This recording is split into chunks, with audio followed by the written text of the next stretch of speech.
begins in July, and for the next 12 months, they become the people responsible for shaping the student experience at York. Now, joined with me in the studio, we have our former head of news, Harrison Scott, to give you the full rundown on each role. Yeah, thanks, Tolan. So, first up, the academic officer. They are the bridge between students and the academic side of university life. So they work with departments, faculty and senior leadership to make sure that a student's academic needs and concerns are heard and acted upon. So their role is to strengthen academic representation at every level and help build a more collaborative, student-centred approach to teaching and learning. Then we have the sports officer. Now, the sports officer represents all student-led sport in York. Now, that's from college teams to performance clubs.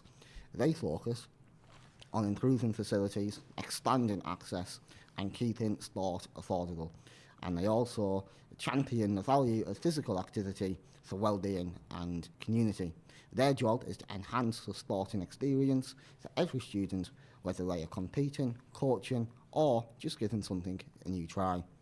And then we have the new role this year, the Community and Inclusion Officer. This officer is the voice for student wellbeing, inclusion and community life. They listen to students' experiences and advocate on issues that affect welfare both on campus and nationally. They also lead on volunteering, fundraising and community projects, strengthening the relationship between the university and the wider city. Their goal is to ensure every student feels supported, represented and able to thrive. The Activities Officer is next, and they oversee all student-led societies and media group. They chair the Societies and Media Committee, work closely with student leaders and help ensure groups have the support, resources and visibility they need. And they also act as a key link between the union and student media. And finally, we have Union Affairs. And the Union Affairs Officer serves as a head of the Students' Union, and they provide the strategic leadership and long-term vision that guide the organisation as a whole. They oversee the development, implementation and review of union policies, ensuring that everything that the union does reflects the evolving needs, priorities and concerns of the student body. Now, over the past few years, the sabbatical officer team at York has gone through some significant restructuring. In 2024, the long-standing role of union president was removed and replaced with union affairs officer, shifting the focus from a single figurehead to a more strategic, policy-driven leadership model. In both 2024 and 2025, the Students' Union operated with 7 sabbatical roles. This year, that number has been streamlined to 5. As part of that change, the Union Development Officer position has been removed, with many of its responsibilities now absorbed into the expanded remit of the Union Affairs Officer. 2 other roles, Equality and Inclusion and Community and Wellbeing, have also been merged. Their combined responsibilities now sit with the new Community and Inclusion Officer role, which brings together welfare, representation, inclusion and community engagement all under one umbrella. Tonight, you will see interviews from candidates running for all 5 of these roles. But first, I am joined in the studio with the current and outgoing Union Affairs Officer, Lewis Parry, who will have completed 2 years in his role, so of course cannot run for another term. Lewis, it's good to see you. How are we doing? Great. I think that's the first time I've been described as outgoing, so that's making it a bit too real, but no, good to be here. Well, that's very interesting. How does it feel outgoing? You know, everything, this time in the role's coming to an end now. It's weird, especially for me, because I'm one of the weird SABs who's done it inside their degree, so I have to go back and finish my 3rd year, which I'm not exactly looking forward to, but it'll be fine. Yeah, it's going to be weird seeing someone take over your place as well. Yeah, that's true, yeah. So, Lewis, over the course of your years in office, how has your understanding of the student body evolved? Were there particular moments or conversations or challenges that shifted the way you saw the community that you were representing?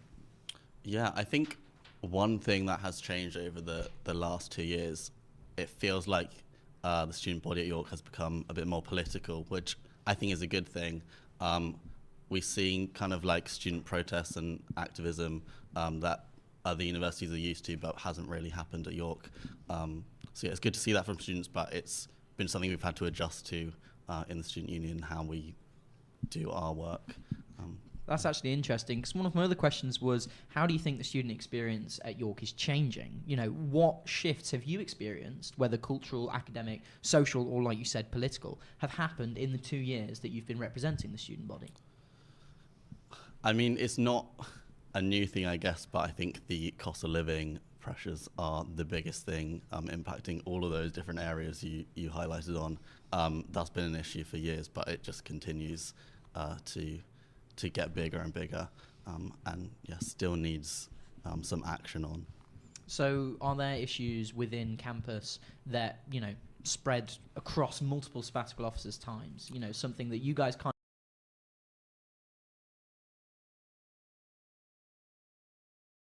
of at this university and also across the country, the whole system is kind of broken. The funding of universities doesn't work, and the funding for students doesn't work at all. That's a massive issue, and that's one that we can try and be involved in national conversations and lobby our university where we can, but that's a particularly hard issue for all of us as SABs to deal with, and something we all work on, but it's a challenge.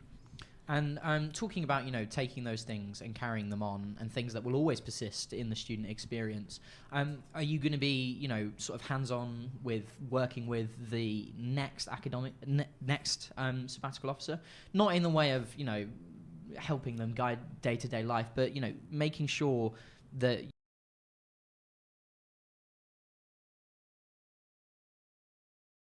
from the previous president, we always do a big handover that, you know, trains you and gives you all the previous work. I think that's important. So, I mean, we have this cycle of SABs changing every year, and it's important that their work doesn't just end at the end of that year, that it continues, because those issues for students don't go away just because a new SAB team have come in. So at the end of the election period, is there one thing that you could encapsulate that you would say to the next sabbatical officer, one piece of golden nugget information for them? I actually don't have anything. No. Can't lie. I'll think of that for results night. Well, looking back at everything you've worked on over the past 2 years, is there anything, you know, a specific project or event that stuck out to you that you will remember, you know, going on into your final year of your degree and your career? You know, something about the impact or the process, something unexpected even. I think the biggest kind of accomplishment, I guess, that I'm proud of was last year lobbying the university on their rent increases and saving students £1.7 million, which, as I said, in the financial context, is really hard to get the university to give up any money to students. We've seen them doing loads of cost cutting. So it was great to, I mean, we planned this whole campaign, which we ended up never having to do because just the threat of it was enough to get the university to back down. But that was a really intense but really kind of fun period, and that, you know, that's what being in the student union is all about. It's like those moments where you manage to achieve something like that and get that massive big figure for students that they didn't have to pay. Now, obviously, on a night like tonight, like candidate interview night, it's all about getting the manifestos out there and exposing students to their next potential sabbatical officers. And representation is a huge part of the job. So how did you make sure over your last 2 years that you were hearing from, you know, a genuinely broad range of students, not just the most engaged voices, but those who might not always feel comfortable or confident speaking out? I think that has been a big part of both of my manifestos and my work over the 2 years is our representation and student voice structures. Some of that has been in changing those structures we have. So Summit, which is like our top board, we tried something in my first year and changed it to include a wider variety of student voices from all the different aspects of student life. We also started the union's first ever student assemblies this year to give a space for just any student to come in and input and have their voice heard, and that leads directly into union decision making, which I think is really important, and the first time that that's happened here. And just on sort of the representation of students, is there any difference between what students actually wanted and what people often assume students want. I mean, the whole role of sabbatical officers is being able to represent students. So was there a difference in representation between what you expected students wanting before your 2 years? Is it boring to say maybe not? No. No, I think, yeah, the big issues, I mean, I think you go to any student and they all have similar issues. It is things like the cost of living, like housing, academic experience, having to work part-time, things like that. Thank you, Lewis. Right, coming up next is the first interview for academic officer with Jack Billington.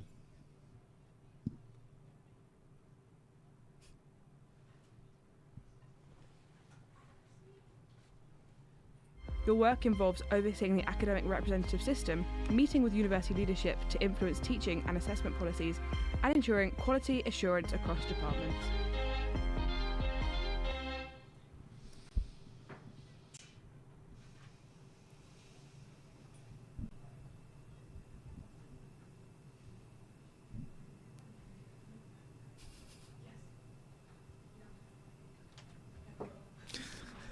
Hello, I'm Ellen Parker, and I'm joined by Jack Billington, the candidate for academic officer.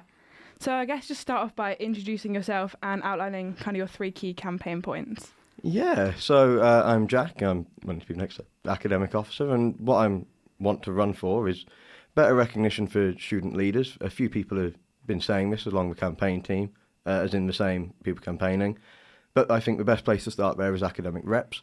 If we want to get them rewards, if we want to get them academic credits, the best place to start is with the academic reps already in the departments. They're the best place to push for it. I want us to create more like student-based hubs and student centres, not the one that's talked about being built, but within departments, so that people can go to their nearest department and have access to appliances, toasters, kettles, microwaves, be able to eat their lunch in a department of their choosing. And if it's in their home department, they can go and talk to academics and get involved and keep uni bustling. And we need an updated AI policy. It's what everyone's talking about. The last one on the uni website was 2023. That's not good enough. There's been a lot of changes to AI since then. Yeah, I guess on that, you plan to add more facilities to department hubs. Do you think that will mean students choose these spaces over others like the library? And I guess why is it important that department hubs become centralised rather than students are more spread out across campus? Yeah, my aim would be to allow students to choose where they choose to study. So they could use the library, but there's so few facilities in the library. But I've been there before where you're queuing out the door to fill up a water bottle. Like, it's not, okay. But that way, if people are, running from one lecture to the next, so they've got a small lunch break, they can go into the hubs to be able to use them. It would purely be down to students and what they chose to use, but them having the ability to use it is half the battle. I guess, and you've also talked about the reps. How do you plan to continue to entice students to the role of academic rep when many feel as though they're not actually listened to? This is the kicker, is that I really, really enjoyed being an academic rep, and I don't know why the sort of enjoyment out of it seems to be diminishing. Statistically, academic reps do better in their degree than their peers. It's genuinely, if you want to know how to get help and support in your degree, being a rep means that you're face-to-face with the department constantly, but also celebrating the amazing work that reps do. They're the beating heart of voices of students in a university where your degree is your priority. Student reps need to feel supported. They need to be rewarded with more than just, a pizza party at the end of the year. And so, hand-tailoring CVs for the amazing work that they do is just not CVs but references. It's just one of the many ways that they can feel rewarded for it. I went to so many lengths when I was department rep that all of my course reps knew, and I still get messages from them asking me to be a reference for them because I knew firsthand what work they did and celebrated them, and it was amazing.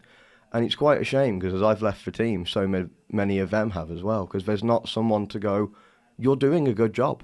Yeah, and one of your key policies that you talk about is the AI rules. Some students feel as though the rules are clearly set out with each assessment brief kind of specifically broken down, so the policies are clear. So which policies specifically and what about it do you think is unclear, and what guidance do you specifically propose to make it easier to decipher? Yeah, so currently there's a few different departments that are trialling different ways of working with AI. I think SBS, the School for Business and Society, started it. where you've got like colour-coded bands and something similar about what levels of AI are acceptable, if it's okay for research, if it's okay as a research tool, if it's not to be used at all, which is absolutely brilliant. But the last public AI policy that's on the university system when you first type it in is 2023, which means that either there is an updated policy that departments are now using to practice and test everything, or they're now starting to have their own free reign. And if that's absolutely fine for departments to have their own level of where they view their academia coming from, they're their own departments, they're their own skill. But we need to make sure that one person coming through with a degree, their degree isn't more AI than somebody else's that's coming through with a degree. And so the main policy would be having it uniform across all of departments about how much AI is acceptable to be used in their degree. Jack Bennington, thank you so much. On to the next one. The academic officer is a primary advocate for the student academic experience. Their work involves overseeing the academic representative system, meeting with university leaders to influence teaching and assessment policies, and ensuring quality across departments. Hello, I'm Alice Colkin and I'm currently joined in the studio with Aya Hader, who is running to continue her tenure as academic officer. Aya, let's start with your manifesto. You say you will create a comprehensive safety net for all students by developing institutional roadmaps. Can you briefly outline what changes you would make to current roadmaps to ensure all students will be made comfortable to reach out for support? Well, the answer is quite simple here. There aren't any institutional roadmaps for those students that are going through those transitions. There is, for example, Step Ahead, Black Access program that is under the what's it called?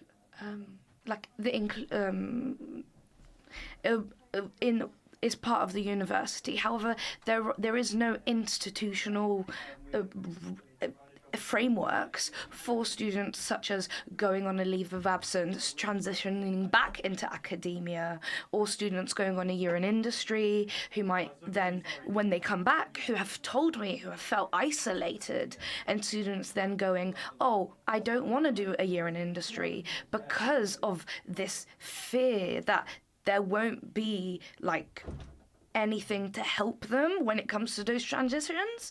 And those transitions and the roadmaps I will co-create with those students. I will co-create with the students who have been on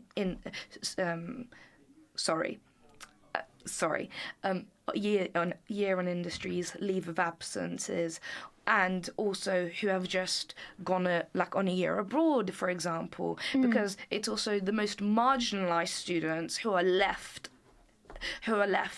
alone and then left to their own devices and then have to figure out. So I'm just going to create it. Thank you for that.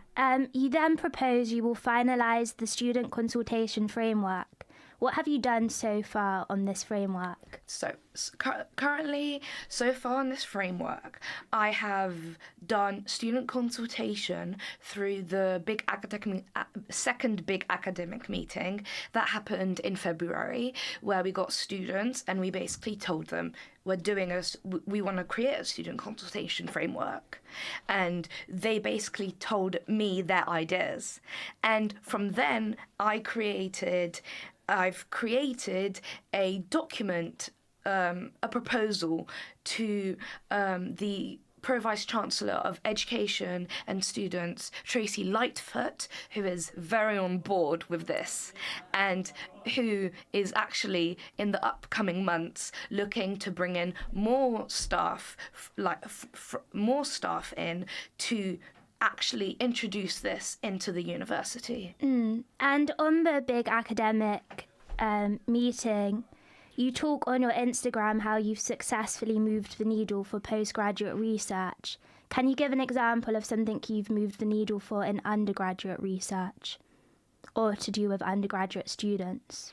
In terms of when I mean move the needle for postgraduate research students, it was lovely because I got a very comprehensive official response from the York Graduate Research School.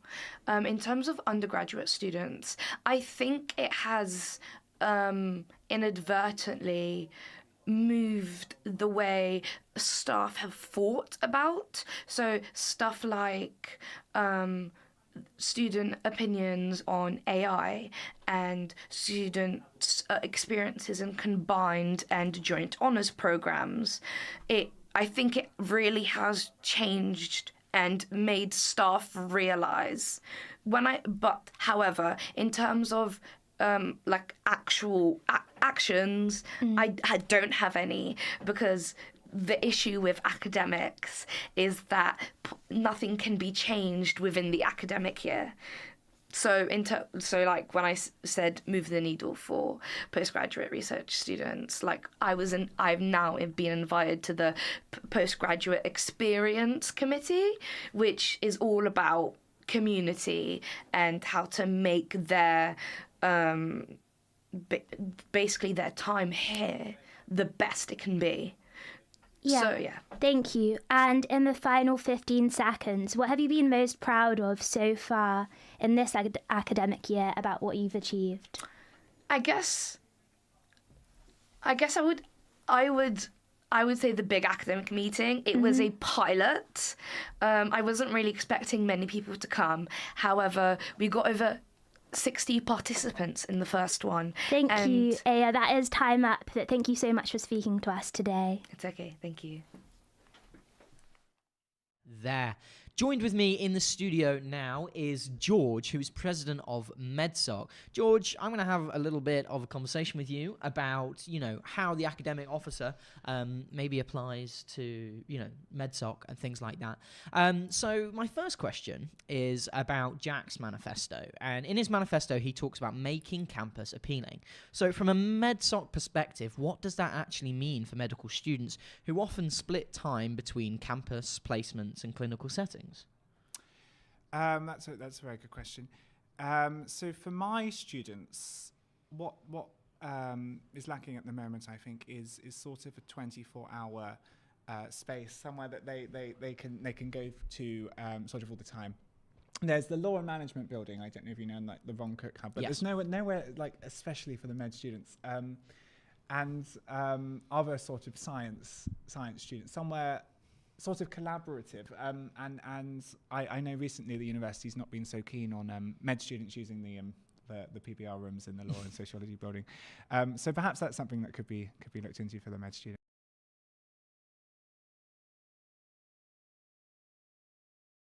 Institutional roadmaps and peer-led support to stop students feeling lost. Do you think medical students, especially those perhaps on placement, would benefit from clearer structures to allow students to feel more supported in their academic work? Certainly, I think clearer structured would be much appreciated, especially within the medical school, which sort of runs sort of its own policies, sort of adjacent to the university. It's sometimes very confusing for our students as to whether they should be following the University of York policy or the MedSoc or the medical school policy even, or both, or which one applies in which situation. So clarity as to that would be appreciated, I think, for my students. So I'm a literature student, and obviously my head is constantly either involved in sort of books and literature or media with University Radio York, and obviously you're a med student. So is AI becoming a huge part of medical education? How does AI work in your course?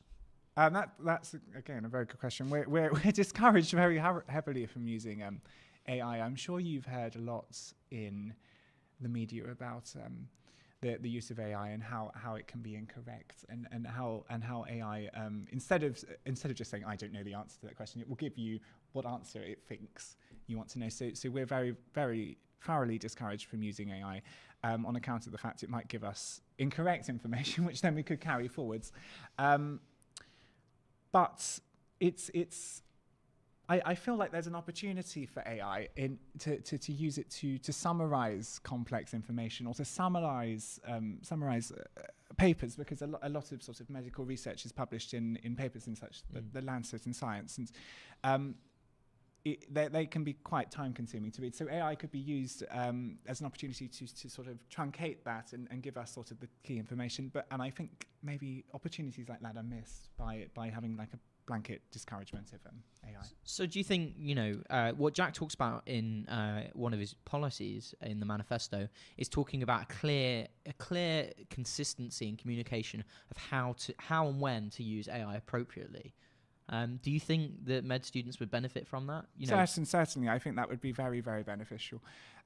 Because at the moment it's sort of up to us as to when we use AI and when we don't use AI. And as I say, we're quite thoroughly discouraged.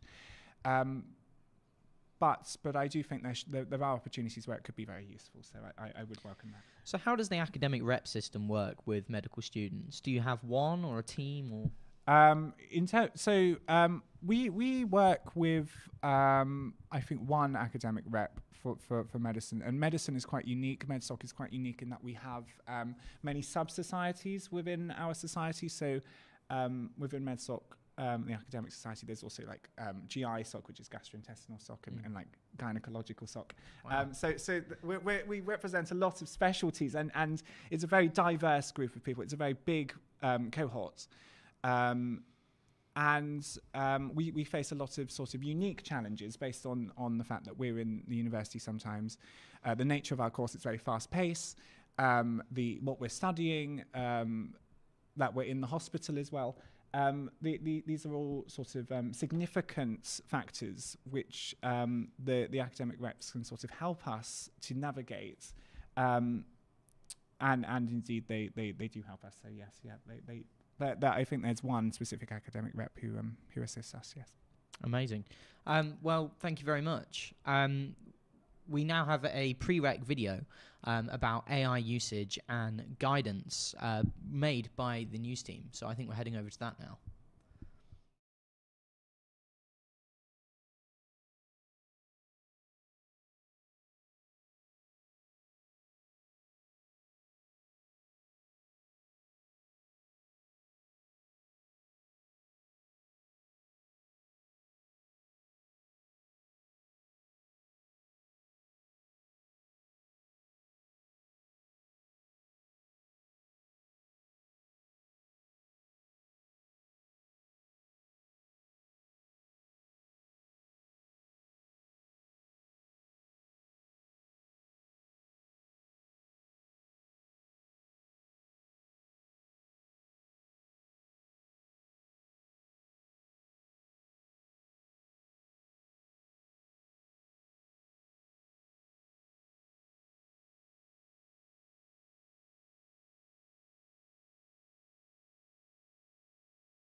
And there we go. That was a little video read by the news team there about AI with the academic officer role. So we're still here with George, the president of MedSoc, and I was just asking him a little bit while the video was playing about what he would want the next academic officer to specifically prioritize for maybe not just med students, but all STEM students. So if you could put one issue on their desk on day one, is there anything that you have experienced, and what would that be? That is a difficult question, but I will try and answer as best as I can. I think a lot of what I feel we lack as a medical society, and I can't speak for all the other STEM societies, but particularly for medical societies, is I feel we would benefit from more external speakers and more people who are passionate about sharing their research and perhaps within the university, or perhaps visiting professors from other universities to talk to us about what inspires them. Perhaps doctors from the hospital that could be brought in to give talks and to talk to us about their areas, because I think what we lack is a bit of sort of intellectual stimulation, and we are, of course, an academic society, and I think that really something I've felt I've keenly missed is that intellectual stimulation, and not even just about medicine, about anything, about the arts or culture or society or the justice system, or things that are intrinsically interesting and important and also essential to our jobs going forwards, because the being a doctor is sort of an intersection of many different societal factors, and I think to be knowledgeable on as broad a range of topics as possible would be great. So something I would thoroughly encourage the new academic officer to do is sort of encourage those sorts of academic conversations and talks going forwards. So how long have you been in MedSoc? 3 years? Yes, so I joined as a member in first year, and then I was secretary last year, and now I've been a president this year. Amazing. So you've had plenty of time to sort of work with sabbatical officers, I suppose, and the academic officers. That's right, yes.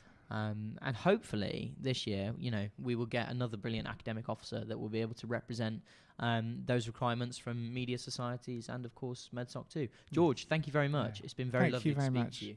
Okay, coming up now in the candidate interview night, we have Gemma Bridges' interview for sports officer, followed by the current sports officer, Darcy Graham.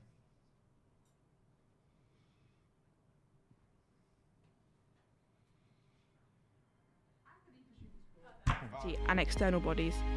They are responsible for advocating for better facilities, promoting inclusivity in physical activity, and supporting both competitive and recreational sports. Hello, my name is Zara Orwell. I'm interviewing Gemma Bridges for Sports Officer. Okay, hello. Hi. First of all, very easy question to start off with. Just tell me very briefly about your sporting background at university. Yeah, so I've been part of the athletics and running club for all of my university career. And I've been president, vice president, treasurer and social secretary. Oh, wow. So I've really enjoyed being on the committee and want to take the next step up to run for sports officer. That sounds great. Okay, next question. 2 of your manifesto points are about funding. You have 1 point that discusses getting a sports union sponsor so more funding can be allocated to equipment, facilities and social/college sport.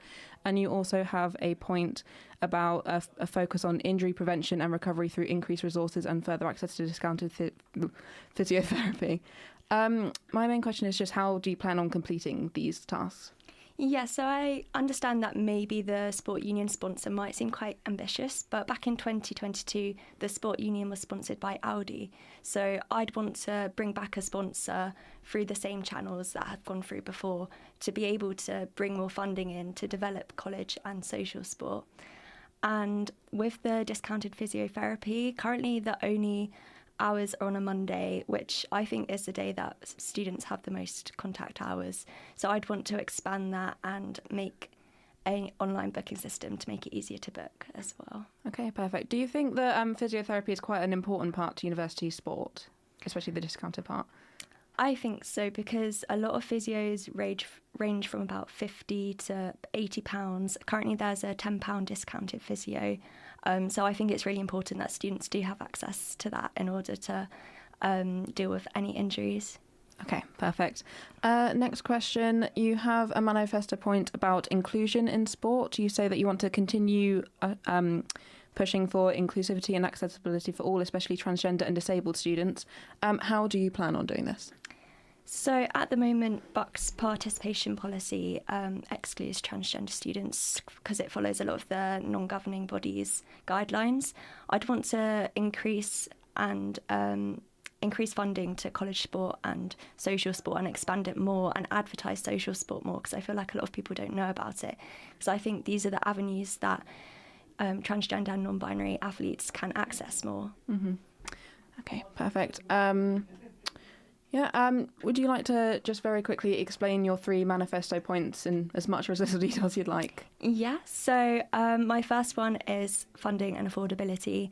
So the sponsor, like we've already mentioned, and I'd also like to have a college fundraising week to ensure that college sports also have access to equipment and facilities as much as possible. I'd also really like to push for more inclusion, like I already mentioned, social sports and college sports.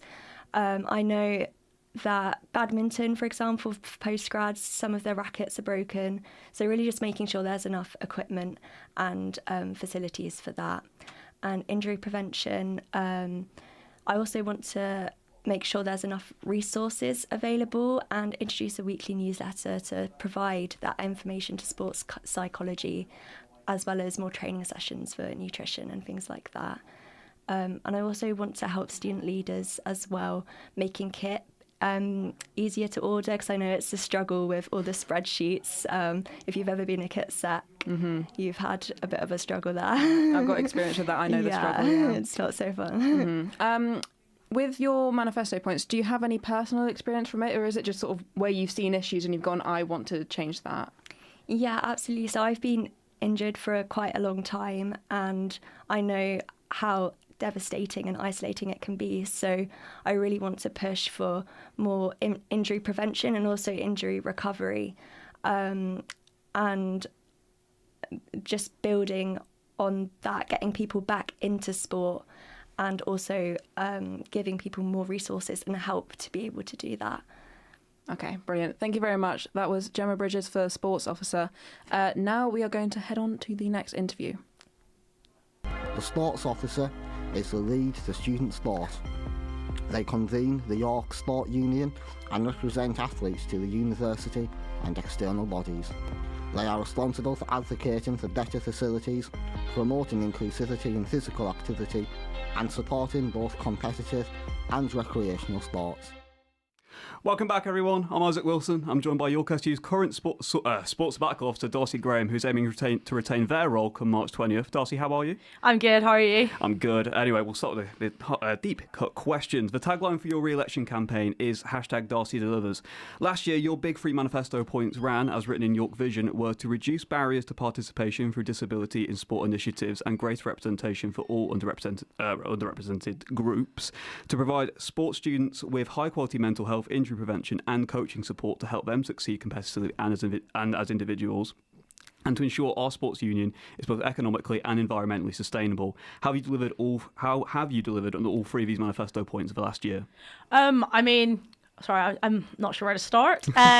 So I really enjoyed this last year, and I really do think that I've worked hard on my manifesto points that I outlined.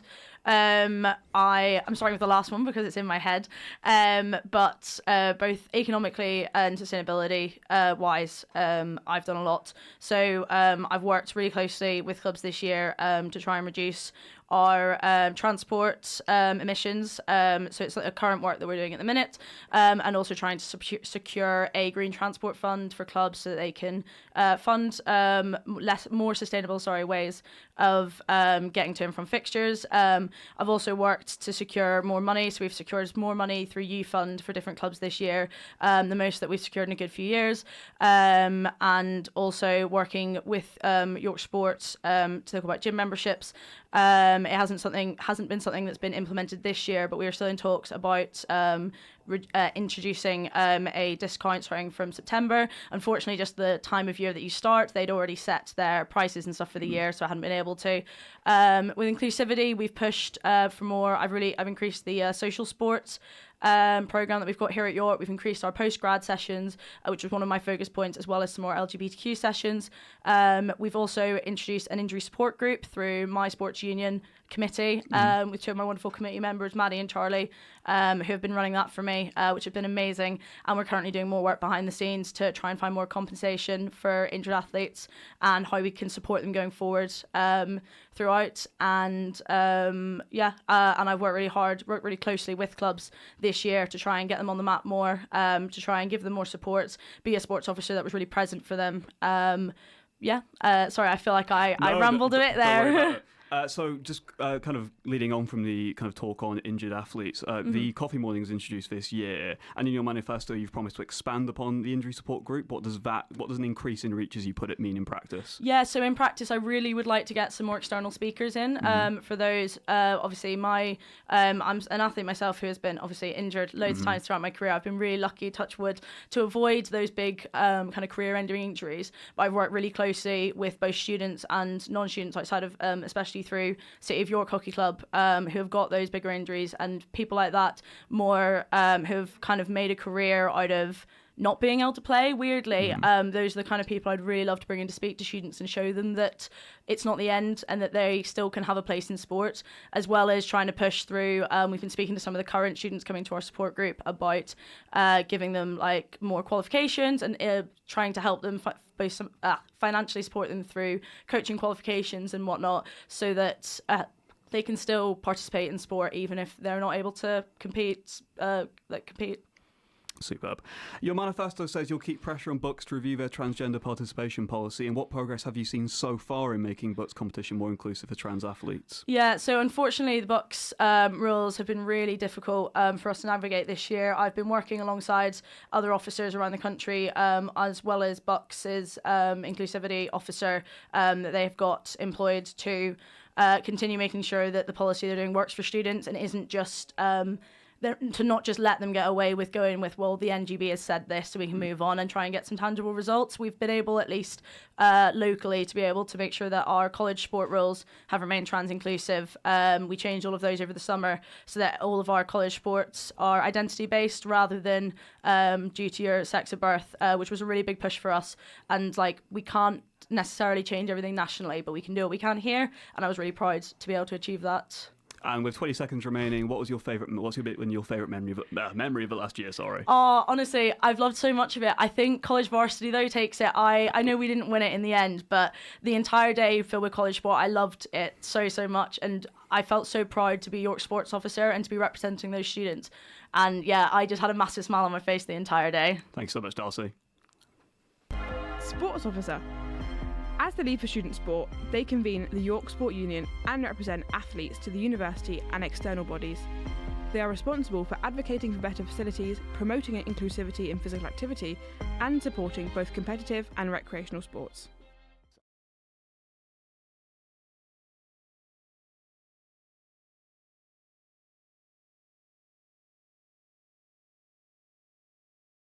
I'm a third year student at the University of York. My manifesto summary is to build a stronger sports community, so to like support smaller clubs, connect college and university sport, also promote well-being and inclusivity, so to expand on the social and low pressure sport opportunities currently available. And finally, it's just to champion sustainability and affordability to make sure that high quality facilities are still available whilst keeping the costs as low as possible. So you say that you want to build a stronger community with sports. What do you think works well at the moment, and what would you want to see improved? I think right now, just that university sport and college sport, they do work very well. But I think a bit of integration would be quite nice as well, just for example, college netball to get involved with university netball, or just in general, just a bigger community. Yeah, and in terms of well-being, obviously it's an important consideration for people. And again, what kind of steps would you want to improve that?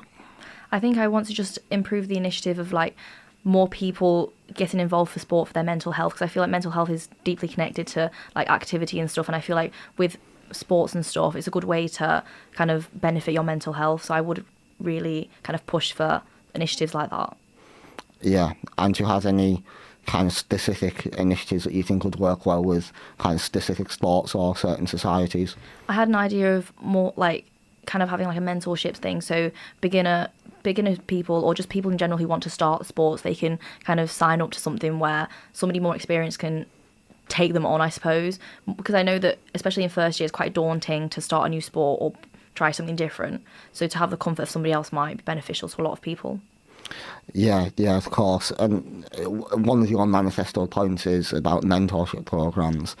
I suppose some people could say that with the wider cost of living challenges, do you think that you'll be able to kind of secure funding for those mentorship programs, and what kind of challenges do you think you'll face on that area? I think definitely, like, obviously securing funding and stuff, but I think it is a great initiative that I would really try and push for, because I think the benefits of sport and the benefits for people are great and vast.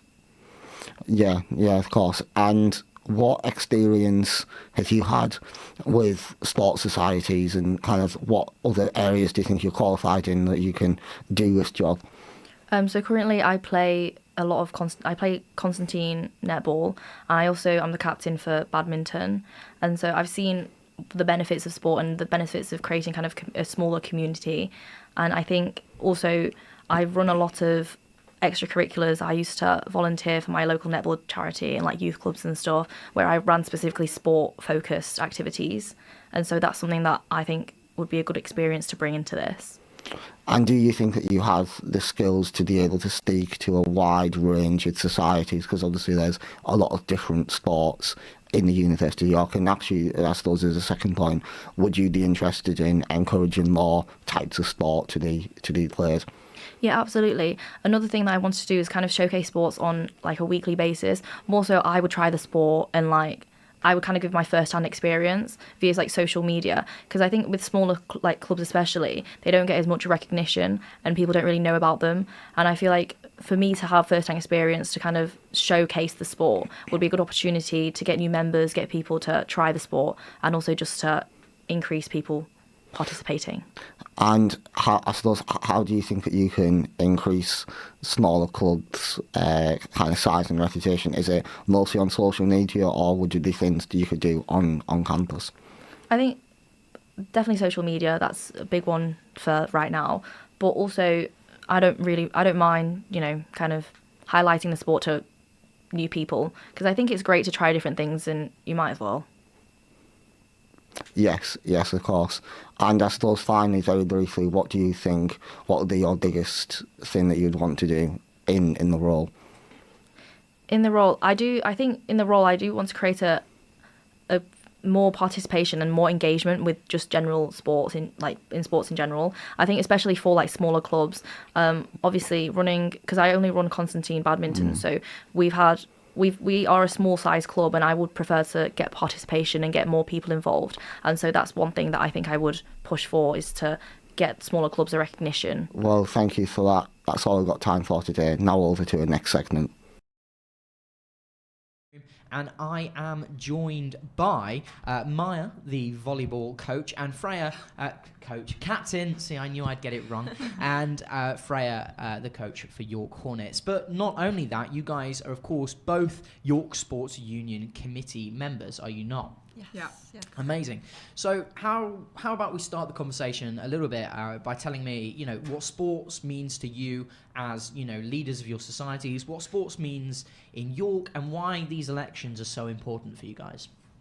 Do you want to start, or? Oh, yeah, I can do. I mean, sport at York in general is just so important for me, and I guess many other people as well. It's a place where I've met all my friends, been able to go out and like in the evening and train, and there's just so much to it, and I'm sure everyone involved in sport knows that.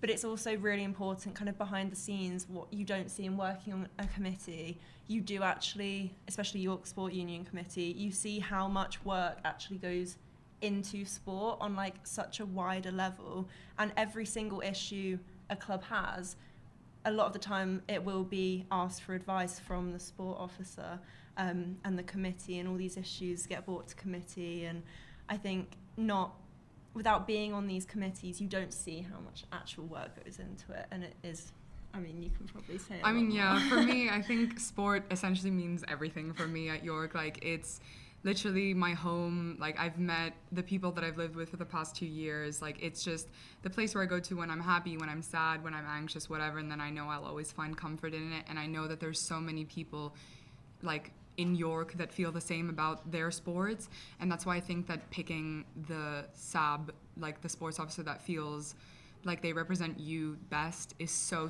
important, because feeling that your needs are heard is so important. And I think that especially for all of our sports clubs, like we literally have so many, and we represent so many, like on the committee, we represent so many voices and so many students, and I think it's really important for us to kind of let other people have that experience as well and make sure that they're as happy as possible in their respective sports. And realistically, like, you can't make everyone happy, but it's a really fine line between trying to keep everyone happy and doing your job, I think. So I think it's definitely really, really important to have a candidate that kind of speaks to what the population wants and like what the students want. Amazing. So we're going to have a little unpack of all of the candidates' manifestos. So we're going to first start with Kaisen, and they talk about, in their 3-point manifesto, building a stronger sports community.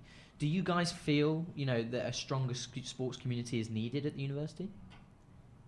I mean, I think that we have a really strong sports community already. Just speaking on behalf of volleyball, like our college and university level sport is already really well integrated. I do know, like just based off of what we've been kind of discussing with the sport union over the last few months, that there are other clubs that kind of have a bigger divide. So I know that, for example, university football, like the college teams for James, for example, because that's the college that I'm in, we have like 7 or 8 men's football teams, and then there's the uni teams that are completely separate, and those players are entirely separate. So I think talking about community in general, it also depends on which communities you're referring to, because it's really easy to say, let's bring college and uni sport together, but it's much harder to do in practice. I think it's something that volleyball has been really lucky to achieve, just kind of because of the nature of the sport, I think, as well. But yeah, I think it's a great point to make, but it's also about how are you going to go about doing that, because some clubs also don't want that. Like there's some college and uni sports that don't want to kind of be associated with each other, I think. And just to add, I mean, coming from a sport that actually is only available on a university level, we do kind of struggle with that in terms of everyone wanting to do cheer comes to us. We don't necessarily have that college level. So we've kind of spoken about, would it be possible? We're not sure if it would be. Maybe one day it would be, but we actually don't have that kind of same bond that maybe other sports would like to achieve.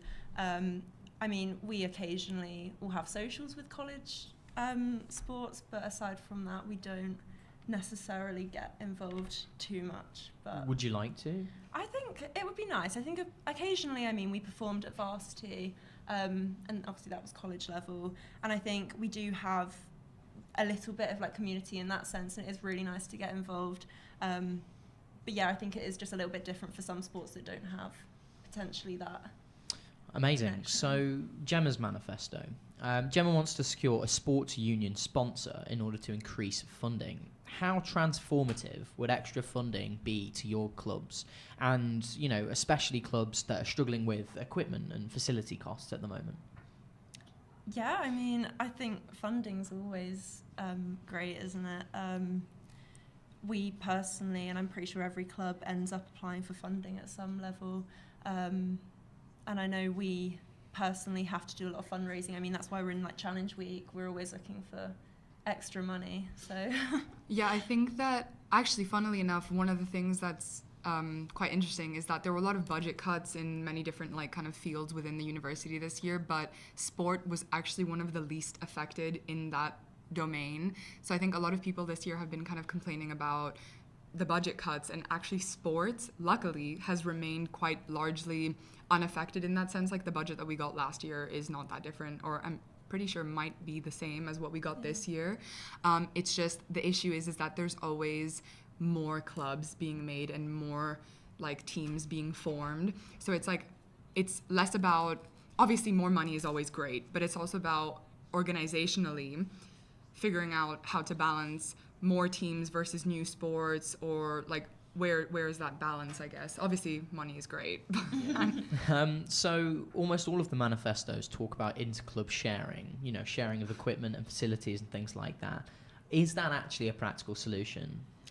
Can I start? Yes. So volleyball, so essentially like college lockers are entirely like separate to the university lockers. So there's a separate, the college lockers, I'm not sure how much you know, but they're literally just these random like gated thingies just Right. in the storeroom, and it's in York Sport.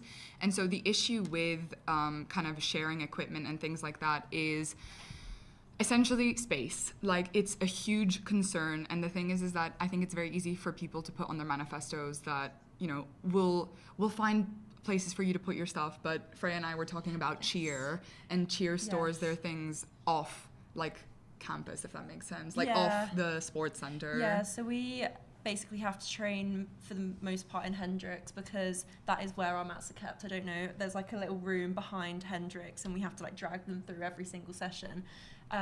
We've been kind of told there's not actually enough space for more mats. We would love more mats, but there isn't space to keep anymore.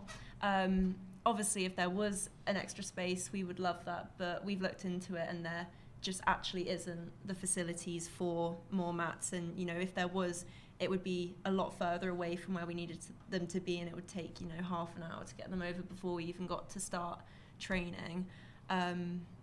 Which, it's not really a magic and I think fix. athletics, which Gemma is part of, share a locker with Caving and Pothole. So, I mean, there is already some interclub, like, sharing, and I'm not really sure how that works because volleyball has their own locker, but realistically, it's not really something that's possible because given the fact that we don't own our sports facilities, there's not much we can do. Amazing. Right. We'll be back with you guys in a second. But first, we have a little bit of a video from our news team asking people at college varsity what sports teams want from sabbatical officers. I'm at varsity with Durham University and I'm speaking to our sports societies to find out what they need from a sports sabbatical officer. I'm here with Shoshana, captain of Langwith women's football team. What do you think is the biggest, the best quality you need in a sabbatical officer? I think appreciating the importance of both college sport and uni sport as an inclusive space for all students to get involved in. And is there one thing that you specifically struggle with as a club? I think we have very high numbers, and I think that means we don't get enough space for the amount of students we have wanting to participate in games, and also game times we could do with getting longer games so we could get more girls into playing. And are there any specific assets that you guys struggle with, like kit or space or funding and stuff like that? Yeah, I think with training we would have loved to have a second training session a week. We did have that last year, and I think that would be great if more investment could be put into the college game so more, especially girls, can get the opportunity to play. Hey, thank you so much. Hello, I'm here with Ted Francis. Of what sports society? Squash. Perfect. What's the biggest thing you need out of a sabbatical officer? I need someone who's already invested in the sports club, someone who maybe plays already, and someone who knows their way around multiple different sports, I think. And is there one specific thing that your club struggles with the most? Probably membership, actually. So maybe something good with a sabbatical officer would be getting newer people into a sport, because squash doesn't have that many people. And are there any specific assets or things that your club struggles with, like kit and funding and space and stuff? Yeah, kit's a big one. Because we don't have that many people, we don't have that much money coming in. So kit's a big one, and rackets are a big one. So actual equipment, because we have to pay for those ourselves. So yeah, that would be it. Thank you so much. What do you think Anne Lister really needs out of a sabbatical officer? And what do you think, what support do you think Anne Lister needs to a greater extent within sports? Insightful stuff. And are there any specific assets that you think Anne Lister struggles with, like kit or space or funding, for example? I see. Thank you very much. I'm here with Alex. Of what club? Football. What's the one thing that you would need out of a sabbatical officer for sport? More funding. We've had no money this year, especially for travel. Mm-hmm. Would you say that's the biggest thing your club struggles with? Yeah, probably, to be fair. And is there any specific thing like kit or space and stuff that is also a big issue for you guys? Space we're okay. Kit we usually fund out of sponsorship money, which is kind of low as well. So funding just more, for travel, for funding, for kit, because we pay for all that ourselves usually. That'd be good. Perfect. Thank you. There you go. That was the news team at Varsity asking a little bit about what people expect from a sabbatical sports officer here. Welcome back to Candidate Interview Night. I'm Tolan, and I'm still here with Maya and Freya, who are talking a little bit about what we want from sports officers. Before the video, we spoke a little bit about Gemma's manifesto and a little bit about Kyson's manifesto, but now we're here to talk about Darcy's manifesto. Guys, tell me a little bit about Darcy. Have you had any interactions with them in the past? Obviously, they've been a sports officer for an entire year. Go for it. Yeah, I mean, so we're both on the York Sport Union Committee, so we've been working really closely with Darcy for the last 8 or 9 months. I don't know how long it's been, maybe less than that. Yeah. But for the majority of the last year. And then I also had the pleasure of working with Darcy. We were both on the York Sport Union Committee last year. I think Darcy is a really good candidate for this role, just purely because having someone that's been there and has done it already is just great, honestly. Like, just even being on the committee, I think Freya would agree with this as well, just being on the committee gives you so much of a better understanding of how sport at York works, what is and isn't possible, where your support comes from, like who you can reach out to and things like that. Whereas coming into it completely blind from either a college team or a uni team or whatever it may be, never having been on the committee before, I think can be a little bit daunting and will be quite difficult. Like, there will definitely be a difficult period of adjustment in kind of figuring out the workings of sport at York. Yeah, and just like a small little thing to add, obviously, as I came onto the committee a year after Maya, and I thought from being on York Hornets committee for a year before that I knew loads about how sport worked at York, but actually from being on the committee there's so much I've learned, and I think I'm actually still learning. And like I said, 9 months in, or how many? Yeah, so many months. Awesome. So Darcy emphasises well-being and supporting clubs. And well-being is obviously a very important issue across campus and, has lots of challenges. We know in media societies there's loads of issues with well-being, students being stretched thin and being really stressed. What are your experiences in, well-being issues and challenges within sports teams? And, how is it important that a sports officer is able to mediate those and, shorten those issues? I think one of the largest well-being concerns is injury and injury prevention in sport. And I think that this year, Darcy has done an amazing job in kind of, promoting injury reporting. So when someone gets injured, like, we have this injury reporting form and it gets filled out, and then essentially the sport union can kind of track who is injured and kind of follow up on that and see what resources we can provide.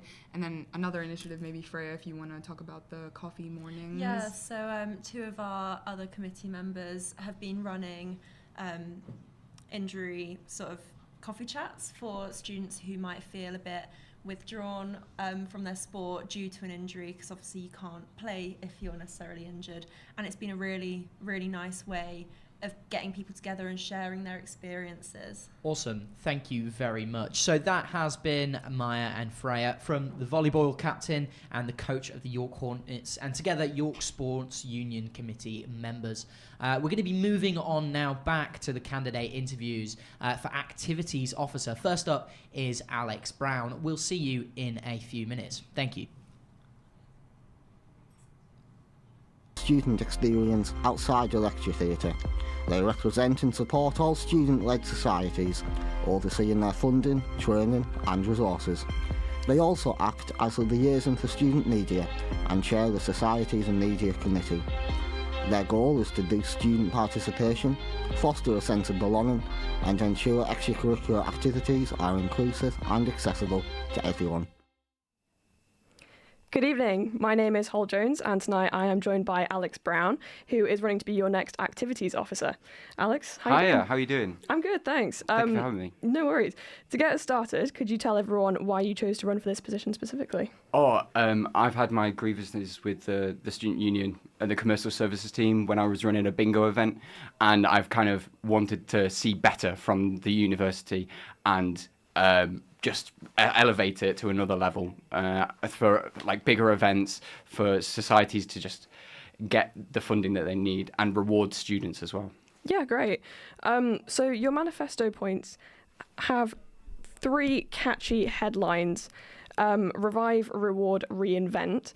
We'll start off with Revive. You say you want to work with commercial services team to turn our venues into thriving community spaces. Could you expand on how you intend to do that and what that would look like in practice? Yeah, so currently there's loads of double bookings happening between Darts and Bansock, and it just seems that they don't have a schedule to who's doing what. So I think we need a schedule that people can see and edit and say, oh, I'm doing this here and I'm doing that there.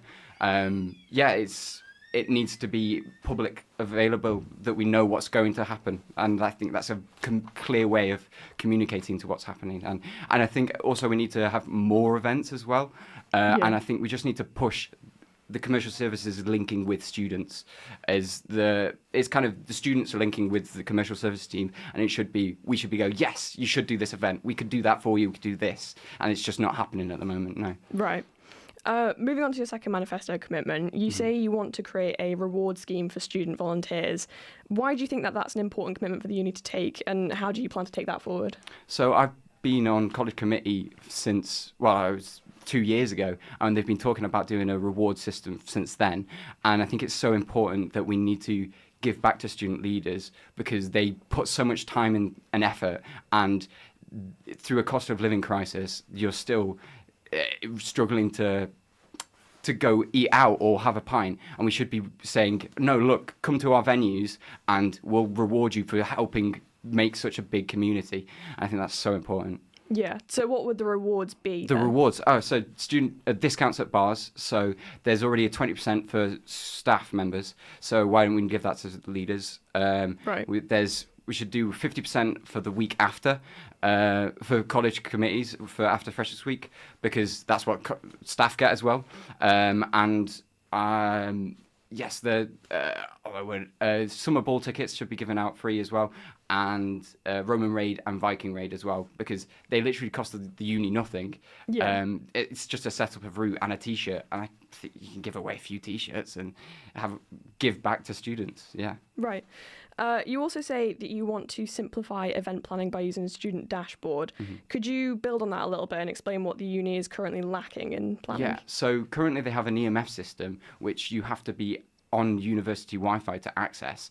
And it's just so confusing. And I've spoken to like Solidarity and loads of societies that don't understand it. And you need to know the system it's so just difficult to understand. And we've already got a student dashboard, which is literally the same thing as an EMF form, but you just got to do it twice. So I just don't see the reason why we should have two. It should just be the student dashboard, and it gets approved on there. The risk assessment's on there as well, and it gets broadcast to the uni website. So that's more advertising for societies as well. So. Right. So I think you've been president of Tea and Coffee Society, is that right? Yes. So are you taking anything from your experience of that to put into this role? Yeah. So I did a bingo night at the start of year, which kind of elevated the society to another level. It tripled membership, and we raised like $3,000 for the society. So having that, we tripled people come in each week. So it's like 7 people volunteering last year. This year it's been around 20. So it's just, I want to bring that and give it to every society on campus and show that you can do bigger events, even with a smaller committee, and give students the power to do that. Yeah. With our final 30 seconds, would you like to tell everyone why they should vote for you to be their new activities officer? I think I will bring new life to the uni and to bands, and I think you will just enjoy uni so much more when you come to events at the campus that are cheap, that are fun and engaging, and that's why you should vote for me. Great, thank you. Over to the next interview. All right. The activities officer focuses on the student experience outside the lecture theatre. They represent and support all student-led societies, overseeing their funding, training and resources. They also act as the liaison for student media and chair the Societies and Media Committee. Their goal is to boost student participation, foster a sense of belonging, and ensure extracurricular activities are inclusive and accessible to everyone. Good evening, folks. I'm Leo Gomez, and I'm joined today by Activities Officer candidate Louisa Hollyoak. Welcome, Louisa. Hi. Now, to start, in your manifesto, you wrote that you want, through social media, to spotlight smaller societies in order to boost their membership and bring greater awareness to people of the different opportunities at York. Could you please explain what the current issues faced by small societies are when trying to advertise themselves? I just find that they generally struggle because they're only kind of represented at the minute at Freshers' Fair, and unless you have a specific interest or anything, that they're quite hard to just generally advertise themselves, and I think that giving them a boost, especially through the SU website, which I felt that that's where I went to like discover more societies. And I think because we're such a big university and we have so many wonderful societies of like different ranges, it's really hard to like decide which ones you pick, and a lot of people end up just not picking at all. All right, thank you. Moving on, in your manifesto, you write that you will emphasize inclusivity and community of the University of York by promoting diversity within societies through open communication between internal bodies in the SU and the university. In your own words, what are the current issues of communication between internal bodies in the SU and the university, and how do they affect diversity in societies? Well, I've spoken to a lot of different societies about this issue, and they said that there's kind of this fear of bureaucracy with like speaking to higher ups, or that people at the SU or at the university aren't really listening to them.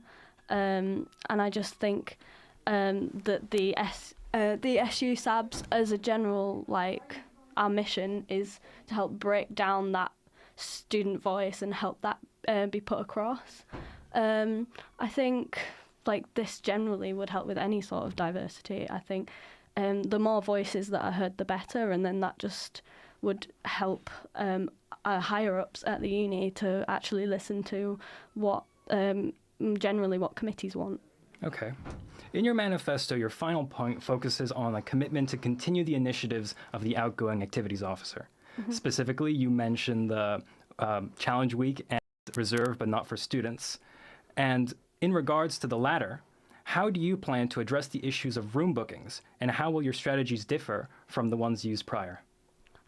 Well, like I said before, a lot of societies have complained about specifically plan on. I think what I would want to do is have most societies generally have a set day that they would want to book a room out for, and I think they would like to be able to like set that room out for like rather than make it so like contrary to try and book a room, just generally make student life easier, especially for committees. It's a big struggle, and I think the reserved but not for students is such an important initiative that we need to get behind.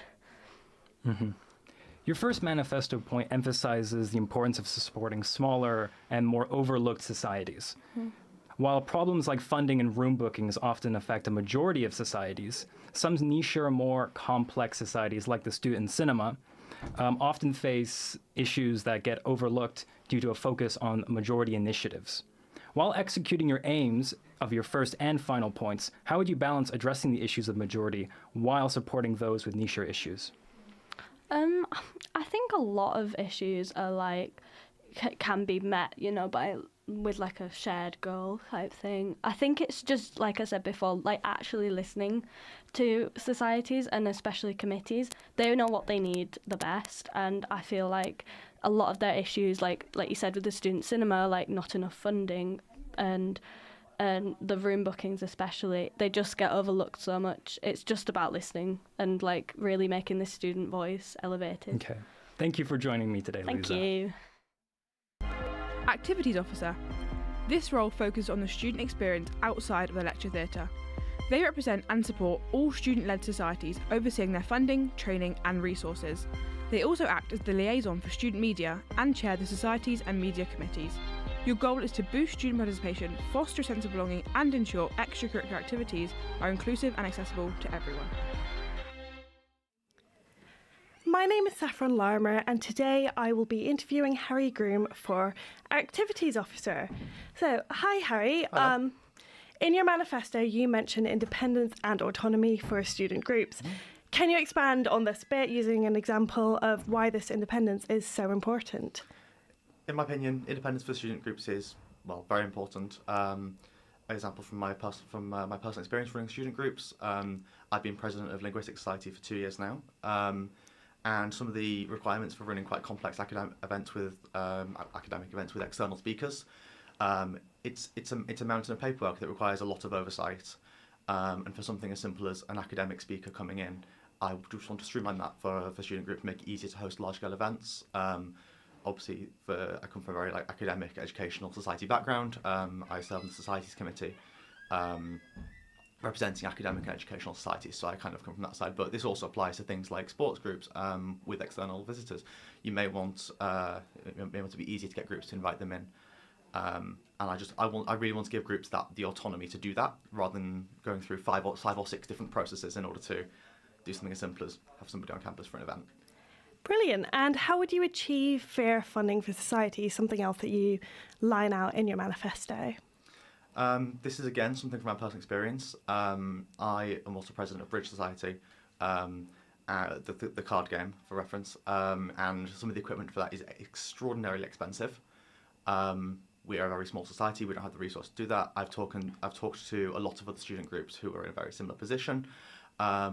In terms of how to actually enact that in practice, I would enact a small societies grant or small societies fund that would kind of level the playing field in terms of funding from between large societies and small societies. I'm aware that for student groups, the vast majority of their funding comes from memberships, which obviously scales with the number of members you have. So in essence, funding is much more a problem for smaller groups. So I would want to offset that in some way by maybe just having, for example, a pot of funds that small societies can draw from as and when they need to, in order to purchase equipment and attract new members. Because one of the reasons I applied to York and why I came here as a student was because of the vast variety of student groups. I want to continue that for other prospective and existing students. Brilliant. And how would you use your role as activities officer to empower students? Well, firstly, I would revive the student reward scheme, which rewards society committees for, it's a scheme that used to exist where society committees would be rewarded for hosting engaging and, more importantly, inclusive events. I'd also try to get more students to run for society committee positions as activities officer. That, for example, for me has been huge for my own personal development and my own, not even just career prospects, but personally as a person, I think I've developed quite substantially by running things on student committees and being a leader. I'd like to empower more students to do the same. And if you were elected, how would your first 100 days look? I think they would look, well, you've read my manifesto. They would be pretty much identical to what's outlined in my manifesto, possibly with even more changes depending on what students may want. Absolutely. And how as well would you work to achieve better recognition for student groups? I would increase collaboration between student societies and student media, such as yourselves. I would try to encourage student media to have a more kind of active role in promoting society activities. This also circles back to my recognition of smaller groups and financial support for them initiative, where I would want smaller groups to have a larger presence on student media, just to really amplify the fact that A, they exist, and B, that they're always not going to be members and they want to grow from a membership perspective. And just quickly, what is the most important point of your manifesto? I think it's the fairer funding, followed by independence. In my opinion, that's, I think, the most, especially in the cost of living crisis. I'm sure you're all aware, as I'm sure you're aware, that I think is the most pressing concern affecting students. That's wonderful. Thank you so much. Thank you. Thank you for your time. Activities Officer. This role focuses on the student experience outside of the lecture theatre. They represent and support all student-led societies, overseeing their funding, training and resources. They also act as the liaison for student media and chair the societies and media committees. Your goal is to boost student participation, foster a sense of belonging and ensure extracurricular activities are inclusive and accessible to everyone. Hello, this is Ben Kingston and I'm here interviewing Alex Minahan for the role of Activities Officer. Nice broad question to start. What's the main reason you're running for this role? I'm mainly running for this role because I had a really hard time during my first year, and I somehow got the courage to join Pantomime Society very late, despite being extremely anxious about it. And as almost cringe as that sounds, it really changed my life. I met a lot of my very, very close friends through Pantomime Society, and it really changed the course of my life. And I want to make getting into societies less overwhelming and more accessible so that more people can find whatever their thing is that changes uni for them and makes it an unforgettable experience. Lovely stuff. How do you see the SU being able to do that? How could you make societies easier to navigate and easier to find? So first, I would really like to sort of change the way York SU organises societies to make it a little bit easier to navigate. I'd want to spotlight societies a little bit more and have more events throughout the year, not just Freshers Week, because that can be very overwhelming, to highlight societies and encourage students to try societies out. I would also really like to offer support working with the Wellbeing Community Champions in societies, for example, for getting students who are a little bit anxious to join a society, no matter when in the year that may be, through the door and in their first society events so that they can try things out without being terrified. Thank you. You mentioned in your manifesto as well that you want societies to have more of a voice in decisions that affect them. Firstly, how would you do this? And secondly, how would you prevent bias in terms of societies that are more willing to speak up on issues and make sure that you have all of the views of most societies, all ideally? Yeah, that's an excellent question. I think one thing to consider with that is some societies are a little busier than others, so it would really be in important conversations making sure that I'm not only listening to the societies that have the time to talk to me, but I'm trying to make sure that I'm giving people time in a way that works for them to talk to me. So one of my ideas was to set up a thing called Chair Chat, where society leaders, could come and talk to me as sort of like a weekly thing. I might even do it at different times. So if one chair has a lecture at a certain time, they can't never go to it. And it would be sort of a relaxed environment for people to come and talk to me about their issues. And having things like forms or like a anonymous place where people can very easily raise concerns and issues that they're having whenever that occurs. Wonderful. Another point you mentioned in your manifesto is improving accessibility across the university. What are some issues you see at the moment that you would like to try and address in that? Well, I managed to injure myself in a pantomime, and for about a year now, I've had very bad knees, and I've had to walk with a cane. And you don't realise how inaccessible some areas of student life are until suddenly you're the one needing that accessibility. There's a lot of times when I've not been able to get places without being in a lot of pain because lifts aren't working. I've had a lot of trouble with walking when I really want to take the bus because, as I mentioned in my manifesto, there are times when buses aren't meeting the demands of students, especially at night when the the night buses do not have the capacity that they need to. So I'd also talk to other students who have different needs to me to find out where those areas are that people need support and where things need to change. But one of my first places to look at is lifts and improving the bus systems for transport. Lovely, thank you. And just to finish, what do you think sets you apart from other candidates running for this role? I think because I come from some sort of smaller, lesser-known societies, I can really help to amplify voices of different societies. Obviously, I don't want to be biased. I want to prioritize all societies, but I kind of understand what it's like to be a smaller society with a bit less money and a bit less support from just having a massive committee. I think I'm aware of issues that come from being a neurodivergent and queer student that's had a lot of difficulties, and I'd like to use that to help me make societies accessible and welcoming to everyone. Thank you very much. That's all we've got time for. On to the next interview. The Activities Officer focuses on the student experience outside the lecture theatre. They represent and support all student-led societies, overseeing their funding, training and resources. They also act as a liaison for student media and chair the Societies and Media Committee.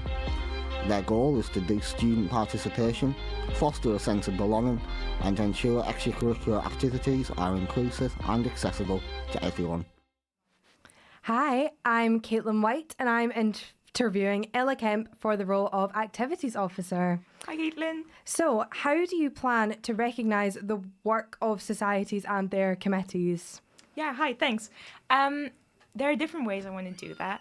I think the main one is especially committees. I mean, the whole campus and university community wouldn't exist without societies committee. My role as activities, or the one I'm hoping to get, definitely wouldn't exist without society committees. So recognizing their work, I would like to, first of all, I think getting discounts, especially at SU venues, that's the main one I thought about. I'm sure I'll get many more ideas when I'm actually on the roll. But getting discounts, I think staff actually already get discounts. Why are the people that put literally so much work in societies not getting the same type of things? I mean, I said being on committee of a society or of a college or any type of committee is basically having a part-time job.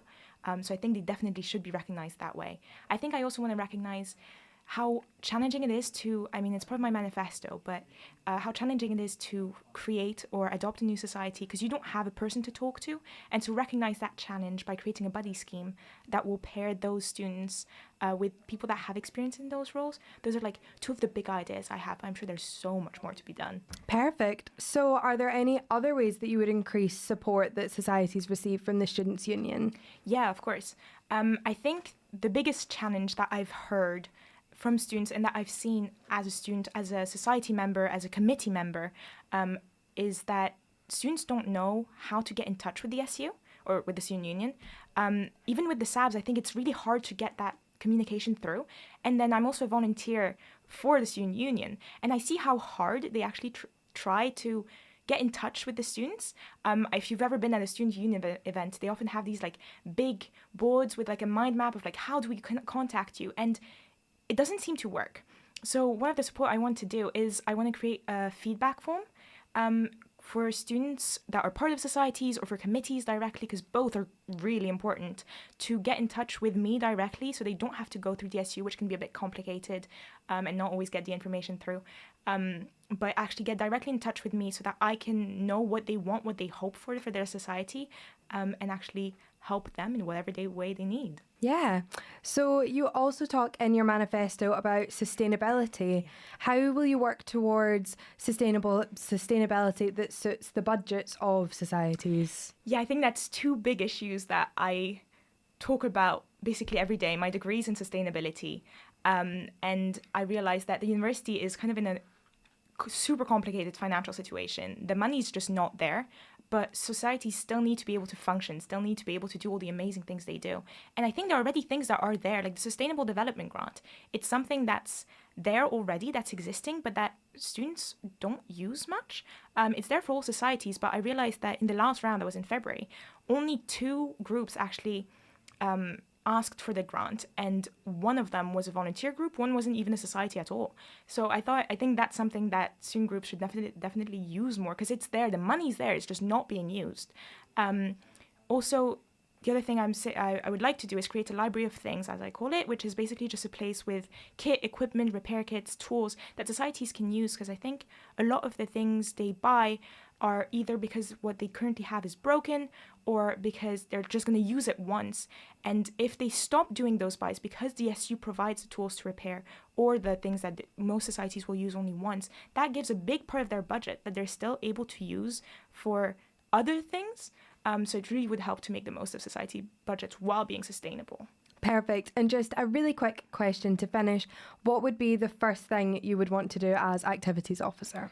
The first thing I would want to do is try as many societies. I know that's not possible, but introduce at least myself to all of the societies, all of the committees, but also all the students that are interested in societies, because I want to make sure that they know I'm there for them whenever they need me, however they need me. And I want to hear from them, whether that's committees or the students that are involved in societies, to know that I want to work with them, and I can't wait to do that. Perfect. Thank you so much. Thank you.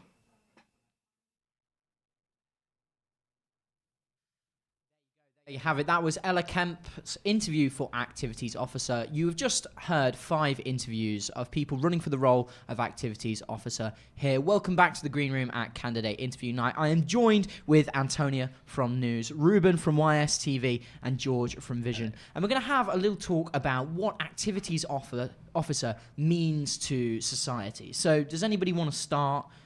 Any sort of like stepping points about, is there a time where a student's society has been affected and had help from Activities Officer and things like that? I don't mind starting. One of the very important things that I think Activities Officer needs to be able to do is chair a lot of media committee and society committee meetings. And it's really important that they can do that professionally and efficiently. something that I think that the current activities officers have done very, very well. So I think it's important that you need to be able to balance arguments and disagreements and not be swayed too easily to sort of take bias on other society's side, especially in like grant meeting and that kind of thing, because it can get very, very heated there. Yeah, absolutely. We do know how difficult grant meeting can be for media societies. Antonia? Yeah, I think it's huge, not only just for media societies, but the University of York really sells itself on, like, we have over 200 societies, a huge selling point. You know, it's something that's mentioned on open days, that's all over university comms. However, obviously we have had a really big cuts, and that's not just been felt by media, that's been felt by sports. It's been felt by so many societies, whether they're big or small. And I think what the next activities officer needs is really that further caring about university life, the university community as a whole. And I think really being able to kind of hold the university to account and having that kind of passion and sense of justice and indignance and doing what's best for society is really, really important. So I do think it needs to have someone kind of bold, who's not afraid to put themselves out there, who's not afraid to challenge the union. That's, again, something that Caitlin has been really, really good at doing, especially over Youth Fund. She's really, really been a strong voice on that. So I think we kind of need someone to follow suit and be prepared to kind of support societies, no matter who they are, no matter how small, how big they are, because, I mean, the vibrant society culture is really what makes York at the end of the day. I mean, we all wouldn't be here without it, so... Fantastic. And George? Yeah, I think we need someone that understands the breadth of societies that we have. We have a lot of diversity in terms of what societies do, how they run, how their committees work, how many events they have, and what kind of events there are. So I think we really need someone that understands that, understands how they can help and how to communicate with different societies.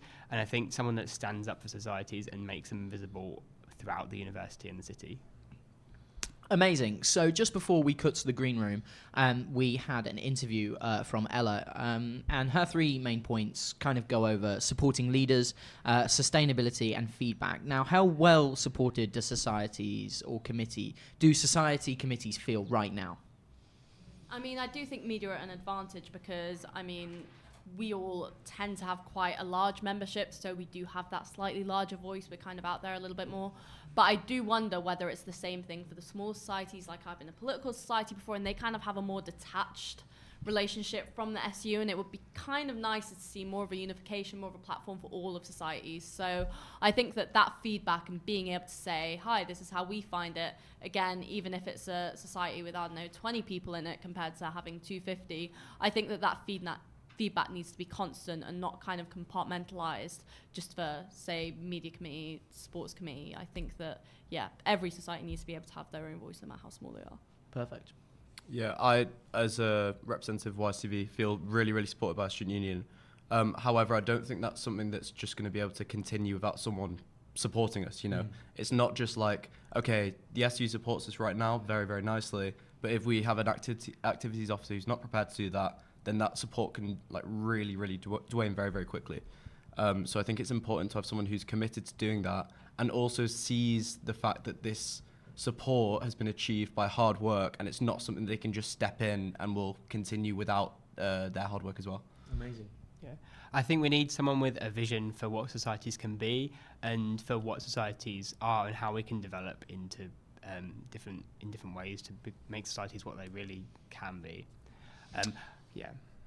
Do you guys, one of the questions that, you know, is an overarching theme of almost everyone running for the role is, you know, about spaces on campus. And that's a really important thing within societies, is being able to have access to be able to, you know, take part, run events, and have that belonging on campus.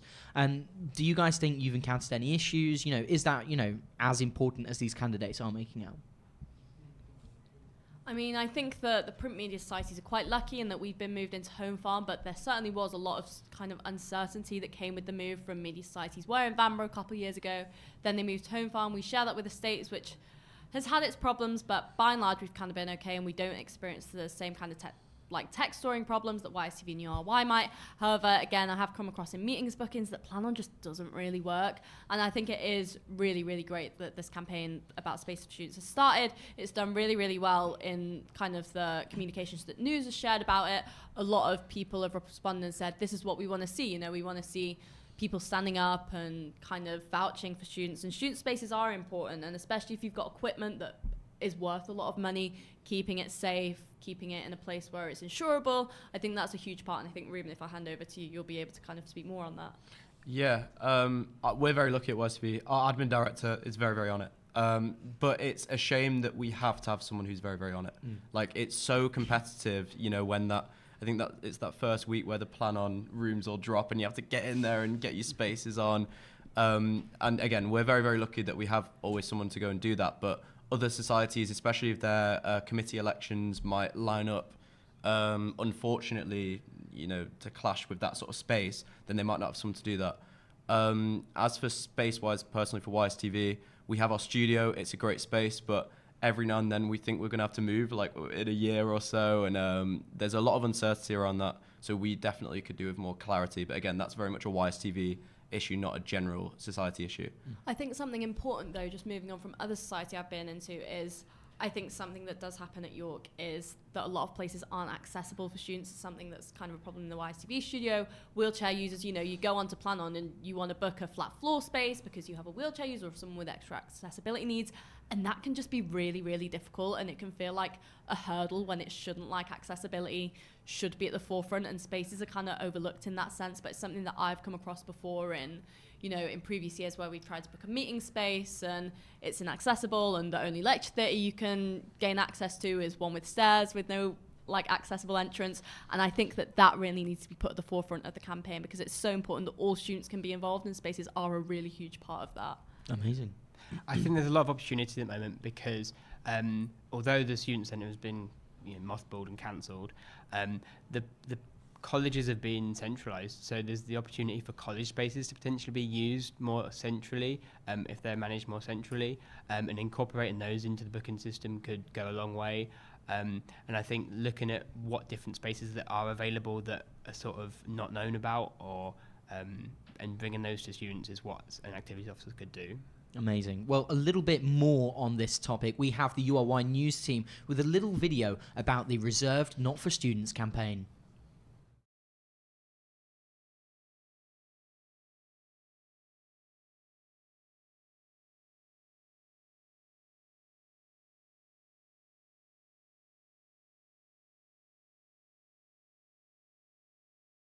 We spoke to Phoebe, current secretary of the Suffolk Society, to ask her if her societies had any problems with room bookings.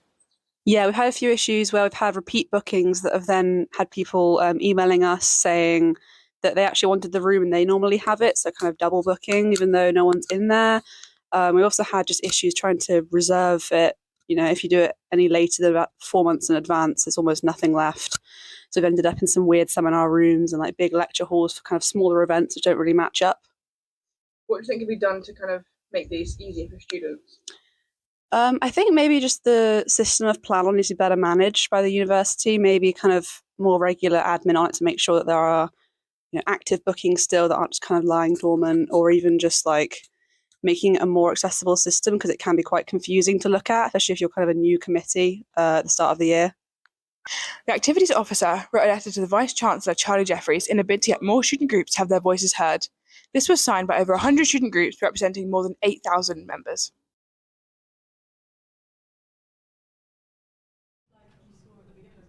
Yeah. No. I have to try really hard not to swear every time I do radio. I was coaching myself. I think I said Ruben if I swear.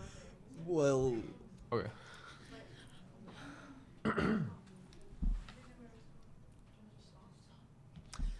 And there you go. That was the URY News team speaking a little bit about space on campus. Now, guys, talking a little bit more about the activity officers, I want to get into, the nitty-gritty of all the manifestos. And one of the key things that I picked out was highlighting smaller societies. Now, we're all representatives of pretty large media societies. Antonio, you mentioned a little bit about being in a political society. So that's, it's a real big thing in these manifestos. So much so that Louisa actually talks about a society spotlight. Now, the question is whether that actually boosts engagement or whether that could risk becoming tokenistic. How do you guys feel smaller societies are represented at the University of York? I mean, I actually we kind of do Caitlin's Spotlight Societies relatively frequently, society activities that's going on, so it's not necessarily a new idea. And I do think we get a good kind of flavour of what's going on. I mean, if we can broaden that, that's great, but I do think that is already existent, and maybe if we could think of new or more innovative ways to get involved rather than it being like an Instagram story or something. But Tolan, I think you're right in the fact that it could become tokenistic, like who gets spotlighted when. Again, there's over 200 societies at York, so it's kind of hard to meld through that. So, I mean, I think maybe the focus should be less so on spotlight and more about support in sustaining the societies, making sure that they can continue to exist rather than just spotlighting them, because I think with a lot of societies, people know when they want to join anyway, especially if it's more of a niche. So I think more supporting them, making sure that they feel heard by the student union, that their membership feels heard. I think that that should be more of a focus, if I'm honest. Yeah, absolutely. And also, like, a lot of talk about like spotlighting societies. What actually is it? What does it mean to spotlight a society? Are we going to go and like make them a social media video? But then at that point, if like, you know, the SU decides, oh yeah, we're going to go and spotlight this society, well, why is this society not having one? And, you know, there might be a fight over who gets the spotlight, you know, during like Welcome Week, for example, when there's a lot of like memberships and things. So it has the potential to become quite competitive and also quite like tribal between the smaller societies. I think it needs a bit more thought over how are we actually going to spotlight a society. Is that a funding thing, or is that like a presence thing, a space thing? I don't know. Yeah. I think maybe there's opportunity to look at, can we bring societies to people rather than bring people to societies? I think if we can bring different societies into different spaces, so different department areas, maybe even on East Campus, if we bring some societies to have events on different campuses, that might introduce more people to more societies. I think having one society each week would be an interesting idea in an email or something, but I think it does risk the point of we become overloaded by just how many different things there are on at once. Awesome. So let's talk a little bit about organisation. Alex Brown, in their manifesto, talks about, you know, students needing more clarity and being overwhelmed by the sheer number of societies. I know, for example, at the Refreshers Welcome Fair, the Students' Union took a step in order to prioritise student groups that maybe didn't get that same amount of representation. Do you guys feel that, you know, students could get lost in the mass array of societies that we have? And do you think that, you know, an activities officer is the person to be able to actually make those changes and redistribute? I'd like to start with a little story. Go for it. I went on a Real Ale Society social, and I asked an unnamed member, what's your favourite beer? And they said it's Moretti. and I said, well, isn't there a lager society for that? And they were like, oh, is there? I didn't know that, which I think highlights the point. Yeah. There's a lot of overlap in a lot of the smaller societies, I'd say, which I think needs to be addressed, because there is, you know, all those societies get funding, and are we kind of funding the same thing? Yeah, absolutely. I think we could look at how can we empower society leaders, society committees, to not just make the changes to develop their societies into becoming something bigger or something more unique, but also to make them want to. So the activities officer has a lot of sort of influence over making societies feel cool. So I think that with the activities officer that is good at empowering committees, I think that that's something that societies will do to flourish. Awesome. Well, George, Ruben, Antonia, thank you very much for sitting down and speaking to me about the activities officer. Coming up on candidate interview night now, you now have community and inclusion officer interviews, starting with Abby Harrison. We'll see you after the interviews. Listens to the views of students and represent them on matters affecting all well-being at the university, locally and nationally. They champion student well-being by identifying and addressing challenges relating to mental health, housing and overall cost of living. They also act as the full-time officer contact for college well-being representatives.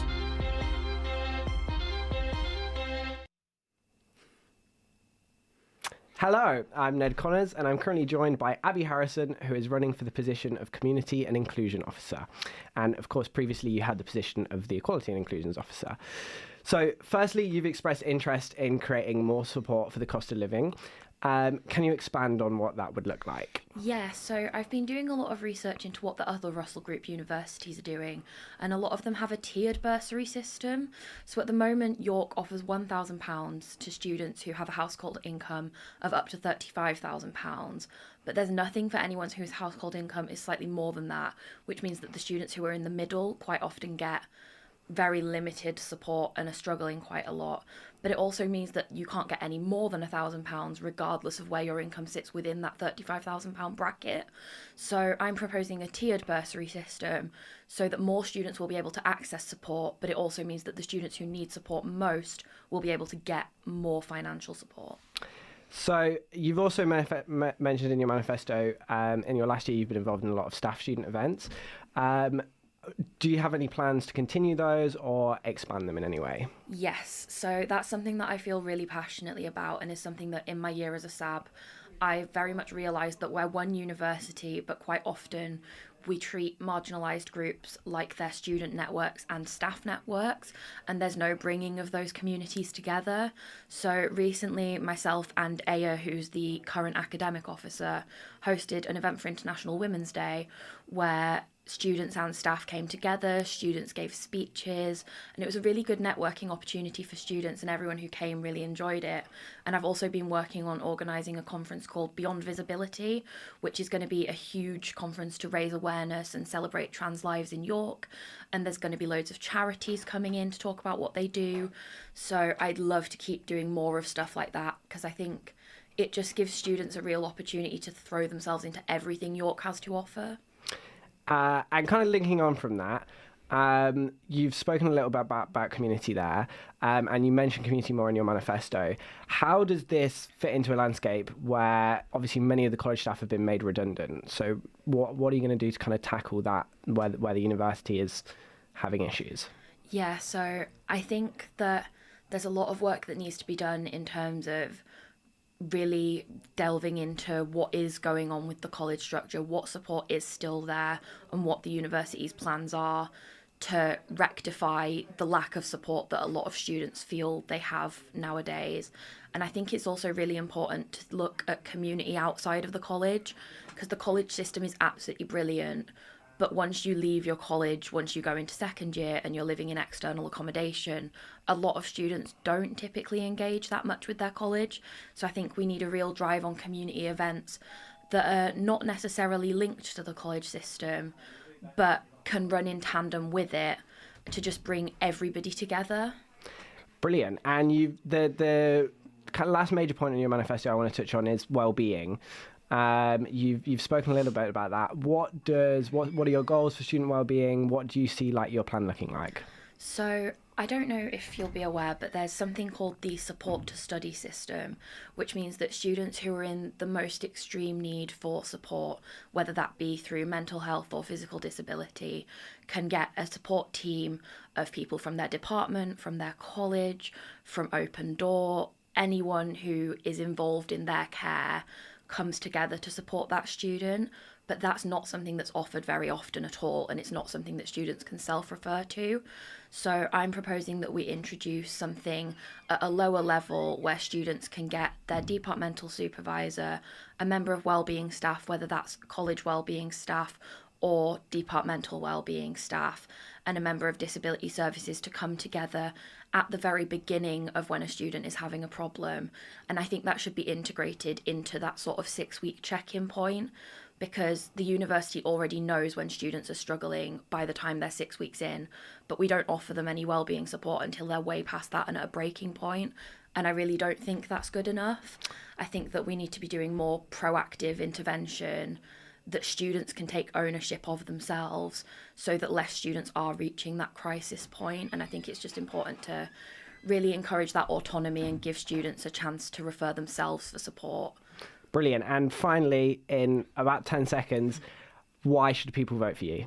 Because I have a track record of getting things done, and I really deeply care about this job. I care about every student at this university, and I want to keep making it better, and I think that with my manifesto I clearly can. Thank you very much. Thank you. The Community and Inclusion Officer listens to the views of students and represents them on matters affecting all wellbeing at the university, locally and nationally. They champion student wellbeing by identifying and addressing challenges relating to mental health, housing and overall cost of living. They also act as the full-time office of contact for college wellbeing representatives. It's Mia Bladen and I'm here interviewing Haya Salim for the position of Community and Inclusion Officer. Welcome, Haya. You've mentioned in your manifesto you would like accessible physical and mental health care on campus, involving a doctor or a nurse for all students. Now, how do you plan to fund this scheme, considering the university's recent cost-cutting measures? And also, how would you ensure that a student body of over 20,000 have access to a doctor or nurse? So I do think that the university can host many fundraisers to raise funds for the doctor and nurse on campus. Could you just speak closer? Yeah. Thank you. So the university can raise funds through different measures, through different events. We can partner with different societies to host events so that we can raise enough funds for there to be a nurse on campus at least, so that there's a first person of contact that people can reach. And there are shared care agreements between universities and the NHS in other institutions. Maybe we can have something like that over here. But the most important thing is that I want there to be a healthcare guide for international students, because they really do not know how to access universal healthcare like there is in the UK. And I would really like them to know that sometimes there are long waiting times, and they should expect that when they come, before they come here. You also mentioned in your manifesto that you want to create guides for neurodivergent and international students to thrive on campus. Mm-hmm. Now, there are many departments across the university that already champion equality, diversion and inclusion through glossaries and information for students on how to be allies to minority groups. So with this in mind, do you plan to just improve the current guides for disabled and international students, or do you want to implement something new? I do want to implement something new, because at the moment there are guides that are at the department level. They're not at the university level. And when you're a neurodivergent student or an international student and you get 20 emails in a week, it gets very overwhelming and you don't get to go through all of them. So something more accessible, a hub, weekly meetings, monthly meetings, something of that sort that can bring people together so that they know where to get support. Because at this point, yes, web pages do exist. I agree with that. But a web page is not inclusion. A web page is just a web page. If you're neurodivergent and you don't have the capacity to look up the web page, you don't know where the information is at. And the web page does not contain departmental links. You say in your second point as well that you want to build community through accessible campus spaces. Mm-hmm. So how do you define accessibility, and how will you ensure that campus spaces are accessible to all students? So accessibility is a huge issue. It's a very pertinent issue. The thing is, we have different types of students. We have home students, we have commuters, we have international students, and we have disabled students. Accessibility means physical accessibility. It also means mental, emotional accessibility. So I want to create spaces where people feel seen, heard, and understood. And you say you want to collaborate with the academic officer to make course descriptions less vague. How exactly would you go about implementing that? So the academic officer has a bunch of course reps in every department, and they report to the academic officer at the end of the day. So a lot of feedback is brought about during semester. But the problem is, at the moment, the feedback is being used to improve the next semester or the next year of the course. It's not in the same semester. Students would like to see a change in the same semester. And that is what I would like to implement, that there should be midterm feedback, not end of semester feedback. Yeah, you say that you want to assist the academic officer in using mid-term feedback to improve course quality. So how do you think a student's university course impacts community inclusion, and how will you work with the academic officer to improve the current system of termly feedback forms? So the thing is that mental health and academics are not a separate issue. It's the same issue, because academics do impact students' mental health. Okay, sorry, we're out of time, but thank you very much, Haya. The Community and Inclusion Officer listens to the views of students and represents them on matters affecting all wellbeing at the university, locally and nationally. They champion student wellbeing by identifying and addressing challenges relating to mental health, housing and overall cost of living. They also act as the full-time office of contact for college wellbeing representatives. Hello, my name is Sunny Fry and I'm interviewing Catalina Sopron, who's running for Community and Inclusion. You want to negotiate discounted gym memberships. How will you convince local fitness centres to agree to drop their prices further on top of existing student discounts? Well, that's because their prices are not competitive enough with the commercial gyms that are at the moment. I have made a comparison between gyms such as Pure Gyms and JD that offered, for example, Pure Gym offers a 6 months discount for students, 30% off. And JD already offers for students £10 off each month for students. So the prices are not matching the market of gyms. And a lot of students are being priced out at the moment from exercising, which is a vital activity for studying and academic performance. Okay, great. Your manifesto states that you want to advocate for better transport connections on Campus East. How would this fit into a mobility plan for improvement of campus transport as a whole? Well, what I thought about is because I live on East Campus and I see those bus stops not being utilised at all. The infrastructure is already there, but it's not being utilised. We've been advertised that travel between East and West Campus has been made free, but for colleges such as David Cato and Anne Lister, I could even say Constantine and the others, other than Vanbrugh, they're quite far away from the bus stop, so there's really no benefit out of that. Cool. One of the points in your manifesto is about college meals. How will you go about involving students in college meal decisions, and do you think the demand for further improvement is there? The demand for further improvement is definitely there from what I've talked to absolutely everyone. And the way I would go about it doesn't even have to be quite complicated. It literally just needs to be some sort of possibly Google form in which students can give their opinions about the meals, and they could therefore inspire the college to spice it up a little bit because it's getting quite repetitive at the moment. So how would you ensure that these meal options are healthy and the healthy options are popular and engaging, as you say in your own words? Engaging, we can have a look at all the responses from the students and then make a decision based on the options that we've got. And to make sure that we're healthy, we can use fresh products. We can also pick the healthier options from the answers from the students and make the decisions then. And what sets you apart from the other candidates running for Community and Inclusion? Why should we vote for you? Honestly, I believe that I'm a determined student. I am a determined person. And I do not shy away from scary things. I was incredibly scared to even come to this interview, but I have made it anyway. So I'm willing to do the scary thing and put problems forward, put the student opinion forward.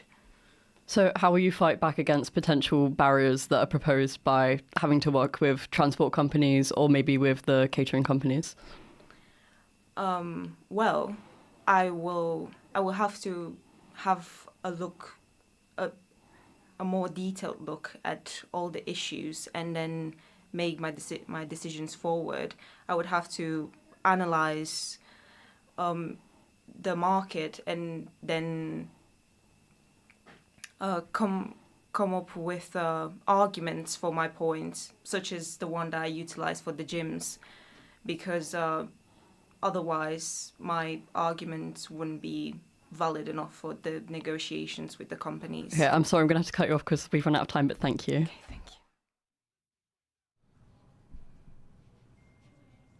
Hello and welcome back to Candidate Interview Night 2026. You have just heard the interviews for Community and Inclusion Officer, and we're now back. We have a little bit of a video by our news team talking about the circuit laundry prices, and then we'll be back to speak about the National Union of Students referendum.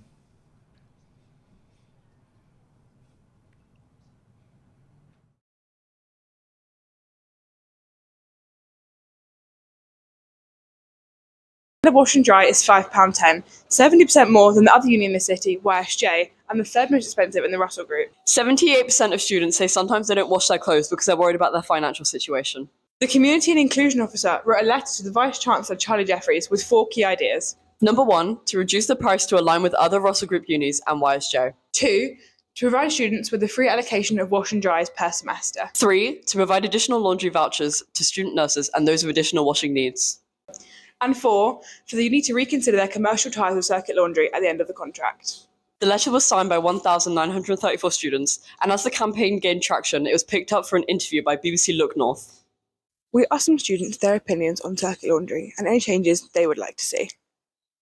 We hate it. I have bad memories from first year, 100%. It was the kind of idea of having to wait and see if I had enough money to do a wash that week, or try to like statistically work out where my student loan was coming in to then go to Circuit Laundry and pay away my money. Really not good memories. And even like thinking about the room when I hated the rooms. You're just worried that someone's going to dump your laundry out onto the floor because there's not enough washing machines. There wasn't enough washing machines completely, and they'd be just sitting there awful and horrible and disgusting and just too expensive. I know other unis, like some uni my sisters at, they get like a bit of Circuit Laundry allowance given to them so they don't have to spend their own money on it all the time, but which is really good. We never got but we that had here. nothing. Yeah, not good.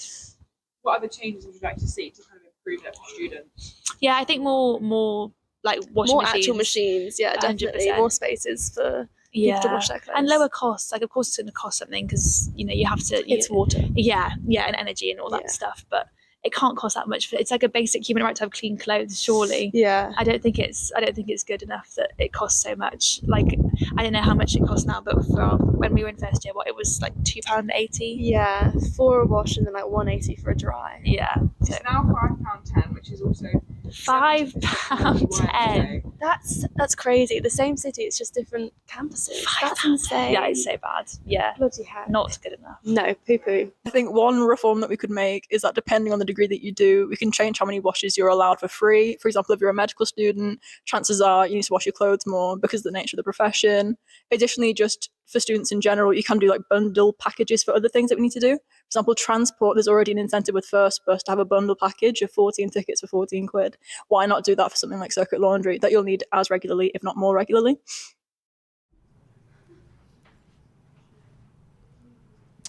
Thank you very much, URY News Team. Now, I'm joined in the studio by some of our current sabbatical officers to talk a little bit about the National Unions of Students referendum. So, guys, shall we just clear up some things and have a little bit of, a discussion about what actually it is all about? Does anyone want to start? Yeah, I can explain a little bit about why we're doing the referendum. So the SU actually disaffiliated from the NUS 2 years ago, just over 2 years ago, right before Lewis and I started our first term. And there were a number of reasons why they did that, a lot of the same reasons that we're advocating for today. But basically we then ended this 2-year limbo period where the NUS were refusing to accept that disaffiliation because it hadn't been student focused enough. So there was a referendum ages ago, like in my second year, that failed to hit the 5% quorum that we need. And basically they really care about that quorum, and we should care about that quorum. We should care if that students have voted for this thing and a SAB team alone hasn't made that decision. So we felt we had to go back to students and to get the student population actually voting on this. So that's why we're going to referendum this week. That's why it's linked in with the SAB elections, to try to get that quorum higher.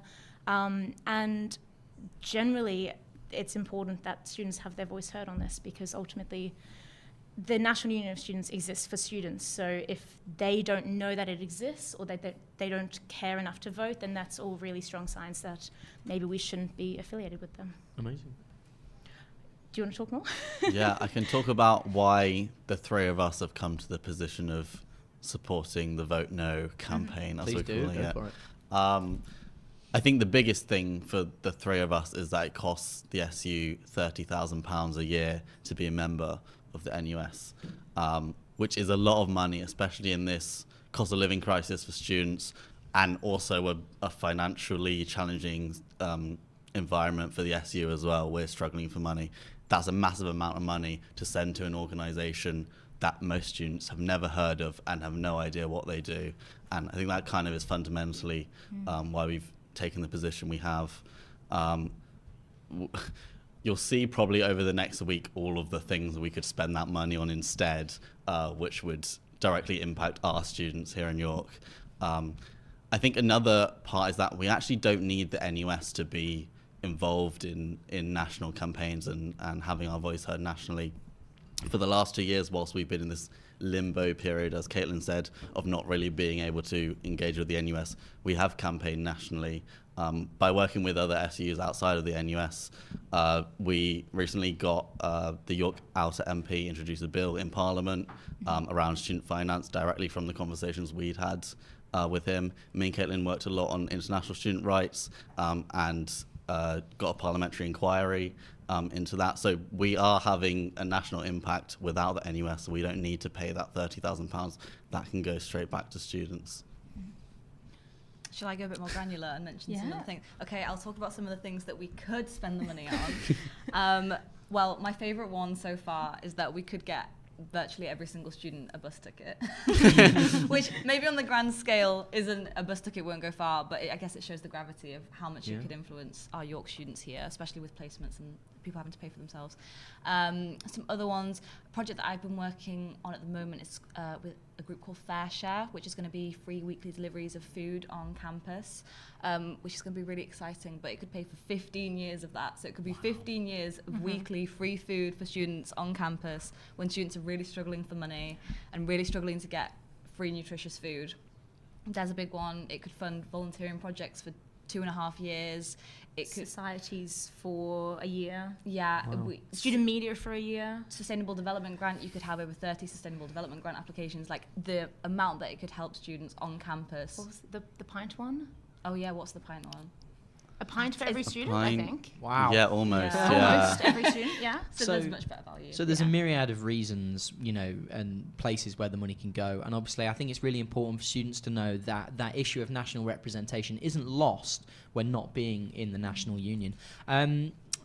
Given that last time the referendum didn't meet the turnout threshold, what are the sort of things that you guys are putting in place to make sure that a wider community of students, you know, outside of maybe the close remit of sabbatical officers, are knowing about this referendum and, you know, being able to make a decision on it? I think one of the key changes we've made this year is tying it directly in with elections, which is why it's here on this programme now, so we can get that larger student population who already care about elections and hopefully will care about this as well. I think a big thing from the three of us is trying to inform students about all of the issues that we've seen and that we believe in. So I think that's a big thing, and that's why we've launched a campaign, because we want to show students that and get them involved. And yeah, fundamentally we brought it back to students because it should be a student decision, and so we need to make sure students have the information to make that. Yeah, I think that's the main point, is that we want students voting, but we want informed voting. We want students to know the issues and to make the decision for themselves. So that's why we're pushing a lot of this resources and the posters and Instagram, because yeah, that's the important bit. It's that students should vote and should vote in droves if you can, but. Make an informed vote and read up about it and consider, do you want to be a part of the NUS, or would you rather have money here? In your pocket. In your pocket. Yeah. Amazing, guys. we're going to keep going now. I've got a few more questions. Playing it by ear here at the Candidate Interview Night 2026. So what would you guys say to students who feel unsure or uninformed or disconnected? Where, other than tonight, are people able to go to find information about making a choice on the referendum?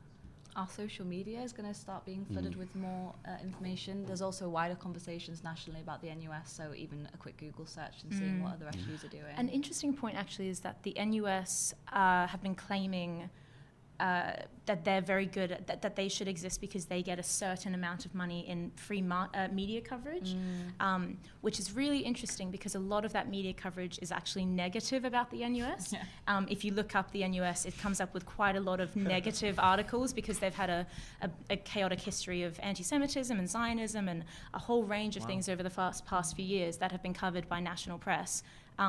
So yeah, if you want to get maybe a more objective perspective on the NUS, just look them up. There's a ton of media coverage, but it's not good. Amazing. Sorry. I was just gonna say. I have to cut you off there. We are going to. I know. That's awful, isn't it? Thank you guys for coming on. I'm sure all the information is available on your Instagram, so make sure to go to that. Coming up next is Union Affairs interviews, starting off with Jimbo McRimbo. They provide strategic vision and lead the trustee board. They are the primary representative to the University Council and external bodies like the NUS. Their role involves managing the chief executive, overseeing union governance and policy, and acting as the main liaison for college presidents. Well, good evening. I'm here with Jimbo McRimbo. Jimbo McRimbo, what are your qualifications for the position of Union Affairs? A pleasure, Harrison. I've been to this university for 3 years. I think that puts me in pretty good step to know the ins and outs of what's going on in student life. I personally am a big fan of the university, and I think that will put me in good stead for what is undoubtedly going to happen within the next year. Now, Mr. McRimbo, you have a very extensive manifesto. I will get through as much of that as possible. Let's start off with these, and I quote, busy mates of yours. Mm-hmm. Can you tell me how many mates do you have? Is it single figures or is it broken into double digits? Oh my God, that is so rude. To think that I have single mates? No, I've got 3 mates, but. Harrison, do you mind if I call you that? No. Have you ever heard of Keir Starmer? Yes, he is the current UK Prime Minister. He's one of my mates. Right. Kevin MacLeod, also one of my busy mates. And John, if you're listening, this one's for you, buddy. And John specifically is... You're going to make him the official representative for First Bus. Yeah. Is that right? What are your general policies on First Bus? Well, first of all, I think that the reason why John needs to be involved with the affairs with First Bus in the university is because he's just a top geezer. I met him in my first year on the way on the night out, and we instantly connected, and he just oozed like he knew. He just knows everything about First Bus, and we need that experience from a veteran of the bus game like John to work with us to make the First Bus situation better. To answer your question, I think if John was here, what would John say? John would say we need to stop using the electric buses, and we should start using the petrol buses. And you need to hear me out here, Harrison, before you go.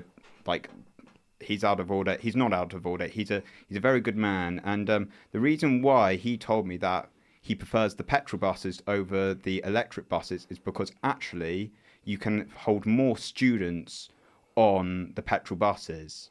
So when they're coming back from a night out, they're oftentimes the buses are completely full. Get as many students back on those buses back home. Right. Let's move on to one of your next points, which is Campus Lakes, because you want to rename the Campus Lakes or Gulf of McRimbo. Do you And do you imagine any opposition will you'll face some opposition from this, and how do you plan to combat that? Let me paint. Can I paint the scene for you? Please, may I paint a scene? Briefly, but go ahead. I mean, I know that you're a very popular history student. Obviously, you've got loads of mates, and you've just had one of your seminars with perhaps Lawrence Black, and you want to meet up for a few pints, a few giggles, and maybe a few ciggies, and you decide to meet outside the history department. Okay, outside, you go through the doors. Right. What are you telling your friends? What are you telling them where you're going to meet? You can't, there's no name for it. What about courtyard? That's nowhere near where I'm talking about. Outside the history department. Well, it's a brief walk, 2 or 3 minutes. Courtyard, no, but let's say you just want to be in. You just want to go straight out to the history department. Well, what about the history department reception? They've made an effort to be more inclusive. Well, if you're smoking ciggies, then you should always do that outside. So I propose, if we call it Gulf of Macrimbo, people will now know where you're talking about when you're going. Where should we meet? Gulf of Macrimbo, of course. Campus Lake, meet you there. And would you make that a legal requirement? All university literature has to have the Gulf of Macrimbo branding. Oh my God! I think I'd have to say yes, because this needs to be this needs to be set in stone. This needs to be there. For too long, the lake hasn't been named, and I think the only way forward is to make it a legal requirement. And what's your thoughts on the pedestrianisation of the University of York? I think pedestrians are pretty important, so I think we should encourage it. Good. You also want to launch an official independent inquiry into which group of university students are the best at uni of York or York St John. How long do you imagine that independent investigation to take place? It's not. This one isn't this is not a investigation. This is This is science. This is going to be a scientific process where we are going to. If people don't know, I am trying to use the scientific method to make it official that that the University of York students are cooler than York St John students. Science experiments. I reckon we can get this done in 2 days. 2 days. Is that a definitive hard pledge? 2 days. Hard pledge. I mean, maybe I'd give it 3, but 2, 3, I could do any. Okay.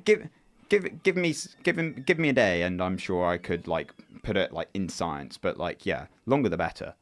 Right. And just briefly going back to your alleged mate, Keir Starmer, how often do you plan to speak to him and to kind of make sure that the students at York have a better life overall?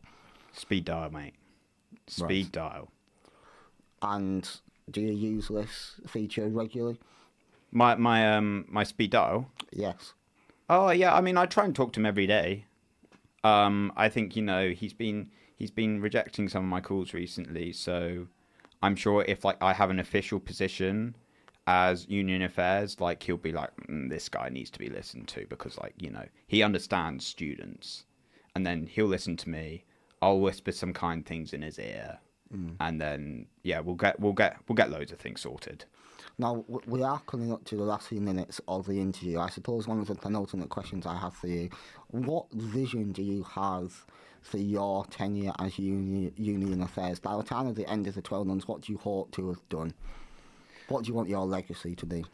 To be honest with you, I hope it's different to what's been happening when I've been campaigning. When I've been campaigning over the university. People have been starting to call me Marmite. People have started calling me Marmite on the campaign trail because people either love me or they realise I'm riddled with the East. I beg your pardon, riddled with what? Riddled with the East. Right.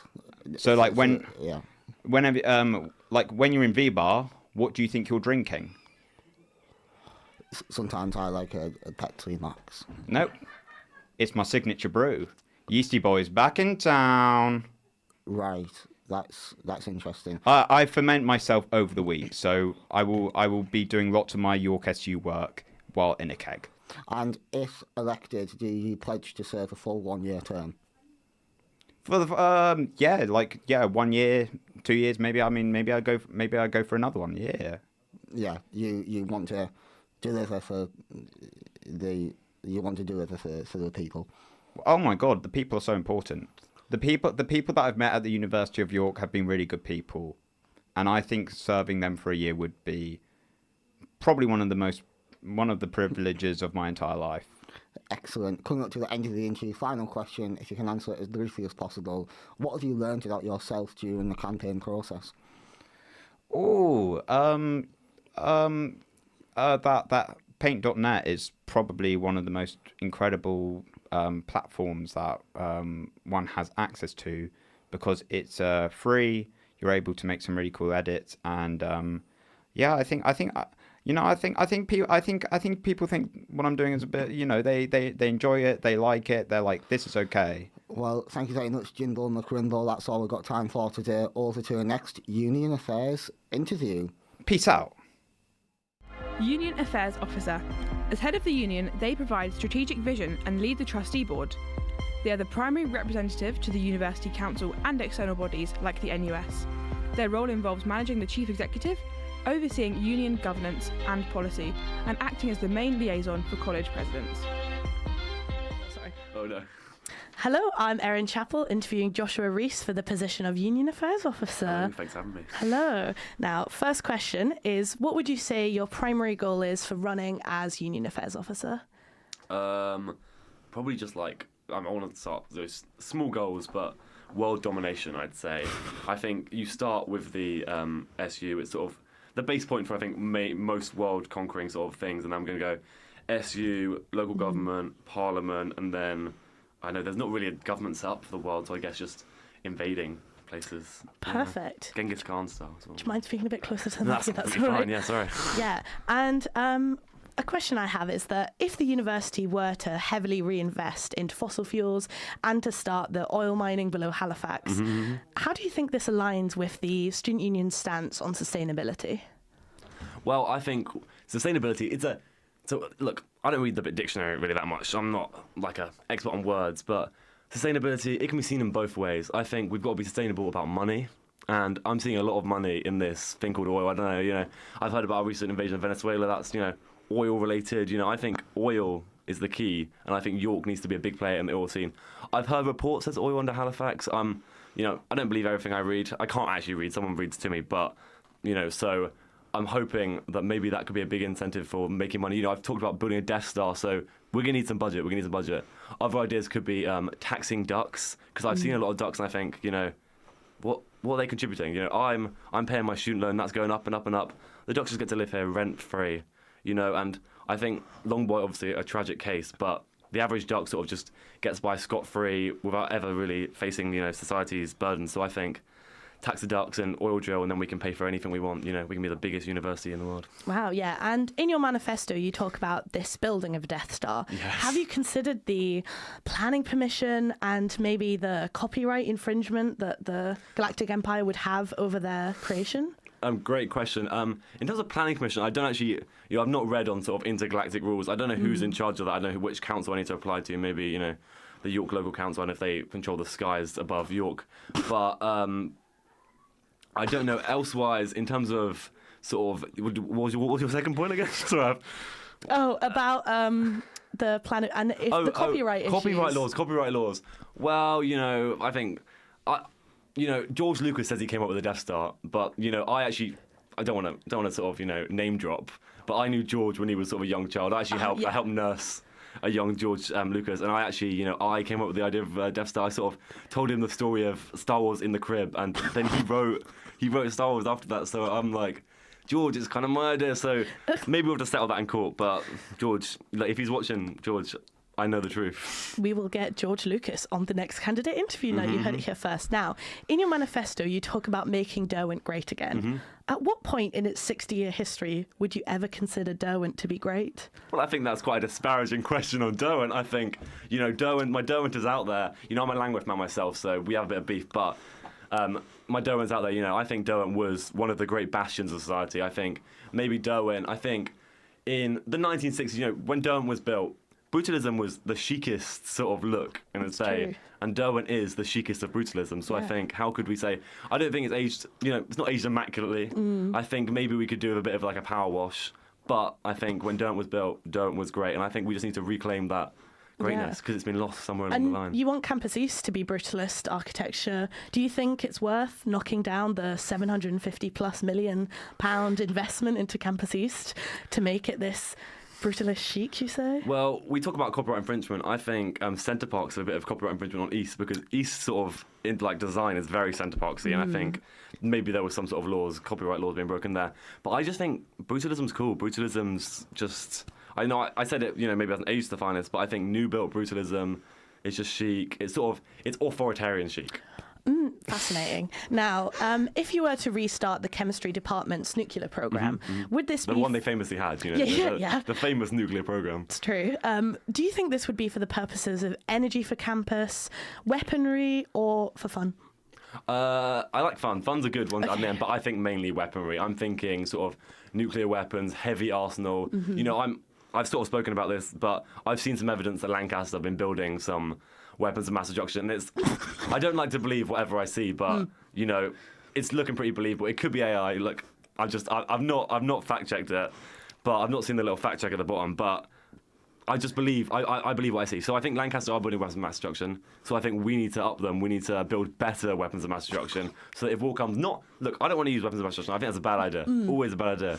But we've got to have them just in case.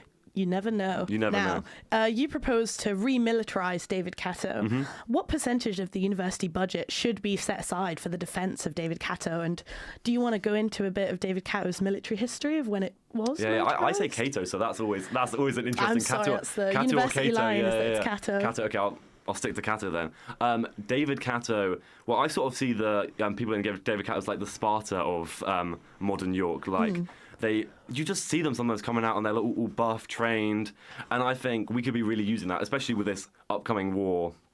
And talking about the military history, I think if you didn't know that back in the days of Cato, so children born in David Kato, they were sort of selected, and the other ones would be left out to die in the wilderness. Oh. And that's how they actually choose people in David Kato. I know that's not publicly available knowledge, but I've seen reports. I see a lot of reports coming over my desk. You know, I'm a busy reader. My reader reads a lot of reports to me. Yeah. Do you pay him? Well, okay. I don't do. I'm not very liquid at the moment. But maybe after this, you know, oil drilling, taxing ducks. You know, not that a lot of it be going to the university, but maybe I'll be just between me and you know, off air, skimming a bit off the top, you know, and then maybe. Would you up the pay for the union affairs officer? Do you think it's a fair salary for the work that you seem to suggest that you would bring to the role? I think no salary is a fair salary for me. I don't know if this is feasible, but infinite money. Okay, wow. Yeah. Now, so you propose a clone army, and if this proposal were to succeed, what would you task them to do? What would their first task be? Well, I think, you know, obviously I'm going to win Union Affairs Officer, obviously. Okay. So I think it's only natural that we send them out to win the other universities, and that's sort of my way of world colonization, or not colonization, world, just conquering in general. You know, the song Everybody Wants to Rule the World? I want to rule the world.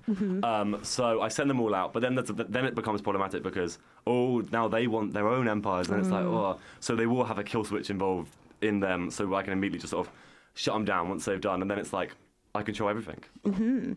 And the question I have is about the grey squirrels. You want to deport them back to America, but they first came to the UK from North America in 1876. The British Nationality Act 1981 would make these grey squirrels born in the UK British citizens. To what legal basis do you have to deport these squirrels back to where they came from? Well, I think what we're going to have to see is when I reach Parliament, a revoking of the 1981 Act, because obviously that flies in the against my policy. But I just want to say that, you know, red squirrels, they were the goats. They weren't goats. Goats are goats. You know, those are squirrels. But There's a distinction. But they are the greatest of all time. That's what GOAT stands for. Red Squirrels, they were amazing. And then these grey squirrel losers came along, and now they're everywhere. Like, I can see the face you're making. You agree with me, you know. Grey squirrels, they're not as good as red squirrels. Their tails aren't bushy enough. And I just think, let's bring back the red squirrels. Like, make Derwent great again. Make red squirrels great again. Wow. And you talk about extending Longboy. What is the maximum acceptable length of Longboy before it becomes a safety hazard? Oh, that's a good... Well, I'm not really fussed with this health and safety sort of malarkey nonsense. You know, I sort of fly against contravention and, like, rules. I'm a bit edgy, you know. I don't believe in those rule things. Okay. So yeah, I think we go as high as we can, you know. And then if Longboy is the biggest boy in the world, you know, I'm pretty long boy myself, so I know how that feels. But yeah, I think that would be really big for university sort of tourism. People come visit the longest boy. Mm-hmm.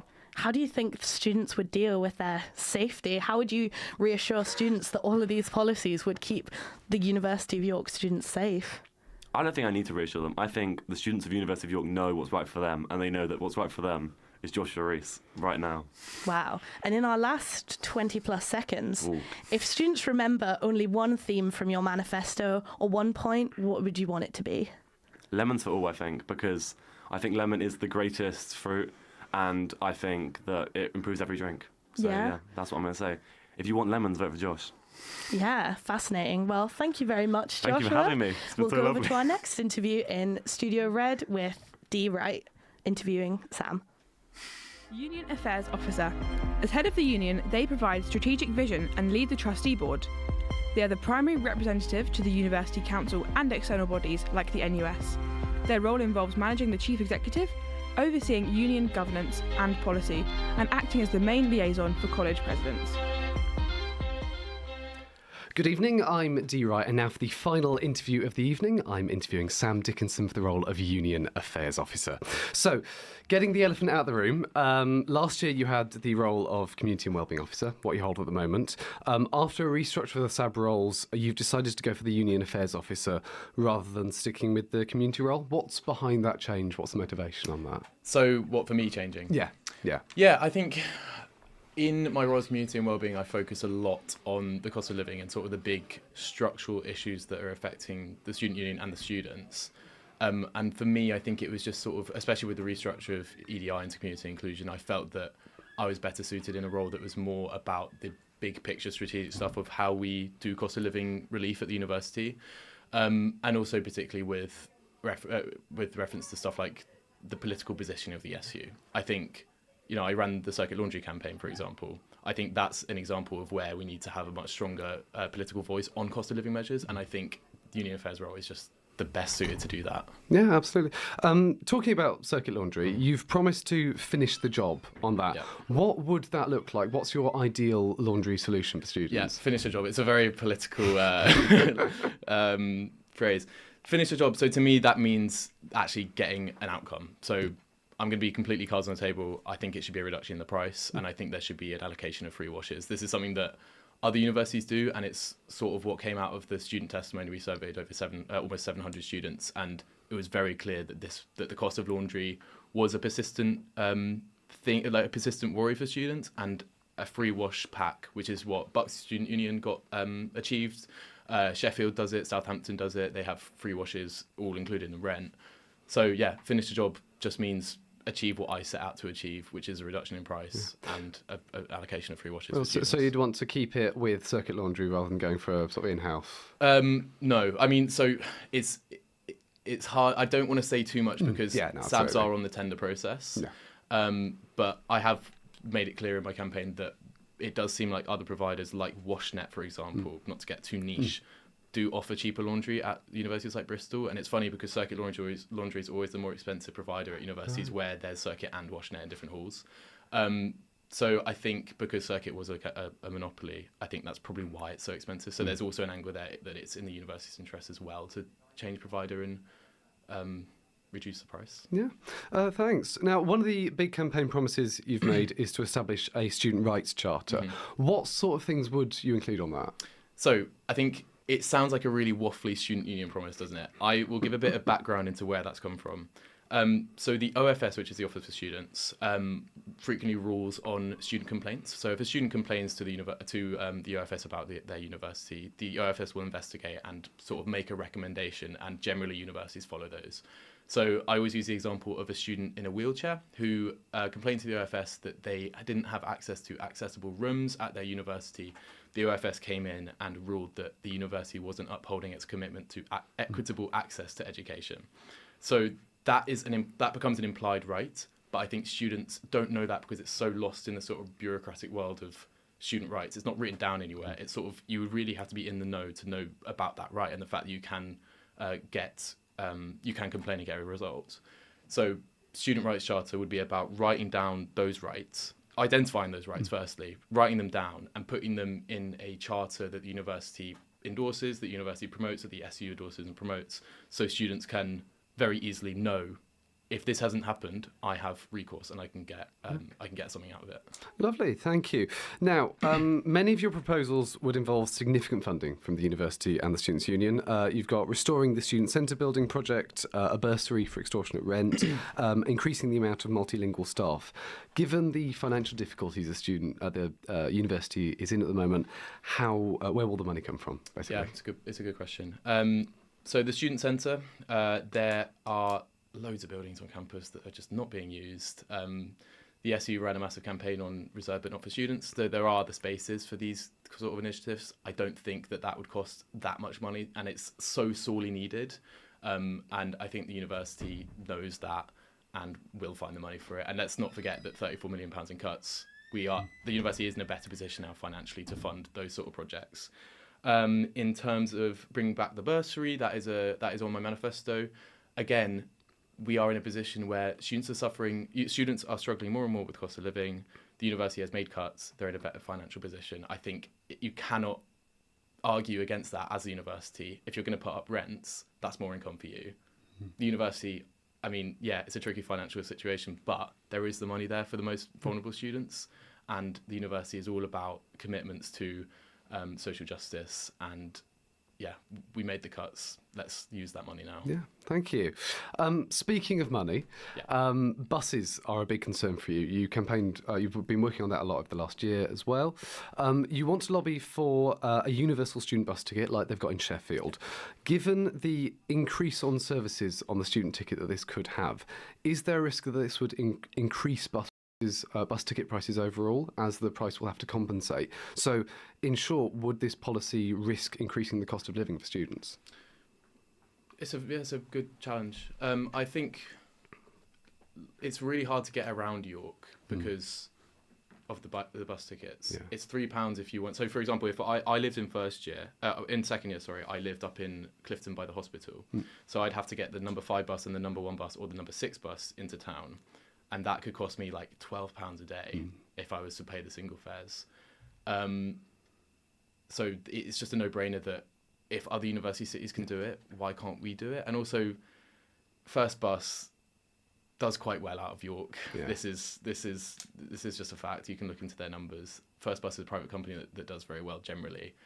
I think it's also in the university's interest to fight with us on that thing. I think that's one of the areas that I'm really keen on focusing on, is that we should attack the university, we should be aggressive against the university, but also identify that there are areas where we can work with the university. I don't think anyone's tried particularly hard with First Bus to get a better student ticket.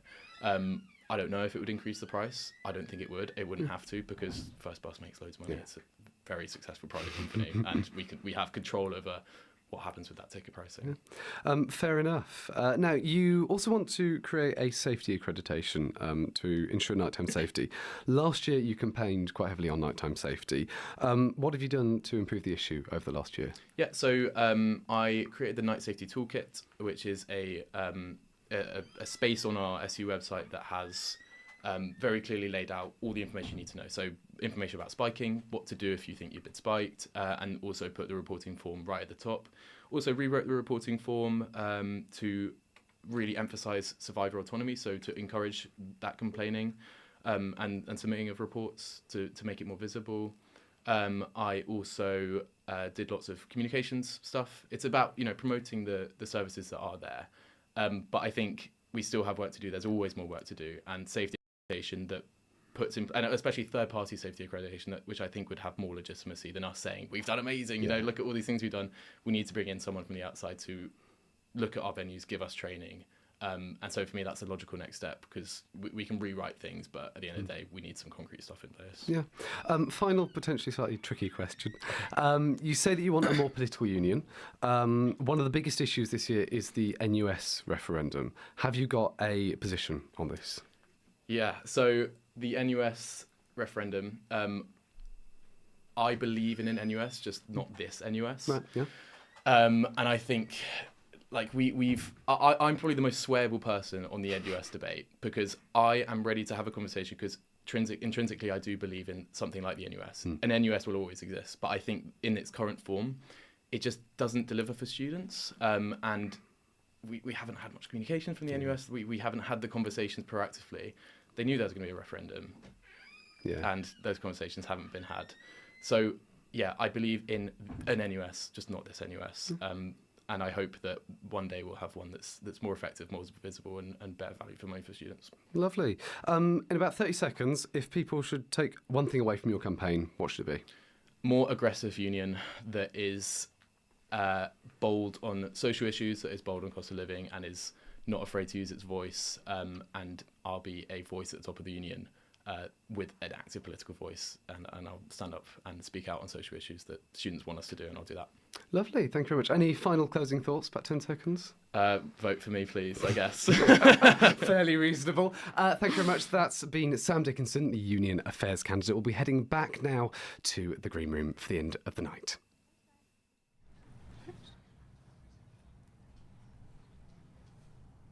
And that was the final interview of the night here at Candidate Interview Night 2026. But don't go anywhere, we still have some really interesting things to cover. Speaking of which, another interesting thing, we have a video made by our very own news team about the glass house prices being lowered. Spoons. This came about after a prolonged campaign about the expensive cost of living in York, with many students feeling that going out for a drink is becoming increasingly inaccessible. The campaign hopes to bring attention to Glasshouse, although the newest bar, it struggles to rival those on West Campus, albeit the only one on East Campus. There are discussions about the importance of York's new venues, while also being a social space for students. They employ students with a living wage. We spoke to Phoebe, a student who works at Glasshouse. Why is it important to bring more attention to Glasshouse? I think that despite the kind of East-West rivalry, we need to remember that half of the uni does live over on East, and they deserve a space as well to go and meet with their friends. I remember in first year I lived on East Campus, and kind of the default was to go to Courtyard or Vanbrugh Arms, and I think that people feel like they have to, go somewhere further away from home when really there's a space right there for them. So to bring more attention to it and kind of promote it more is really good for those students who maybe don't want to trek over all the way to West on night. Why do you think it is overlooked? I think it's more just kind of like it is more out of the way. I think a lot of people don't really have lectures over there. It's mostly accommodation on East, so it's not the kind of thing where you're in between classes and you just kind of drop into Courtyard for a quick drink. It is more of a decision to go there. I think that's why it's good that they started offering kind of more unique weekly events to kind of attract more customers. And I guess in general, UC venues are important and they do hire students. What's the kind of benefits of that, especially if they pay living wage? Yeah, I think it's really important that the SU, the whole thing is about, supporting students at the university. And I think part of that should be that, we live in a very expensive city, and to offer students jobs is a very helpful thing for them to be doing in this current cost of living crisis.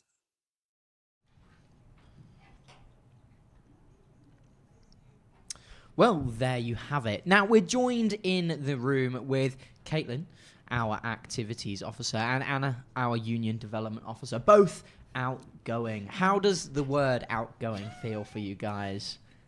Well, yeah, it's like Lewis said this earlier in the evening. It's like we haven't been called that yet. Yeah, it's kind of weird. And I think it's a good way to explain how I'm feeling right now about job hunting and all of this stuff. Where yes, there's a very clear end date to my position, June 26th, and then I am let loose in the world. I don't know.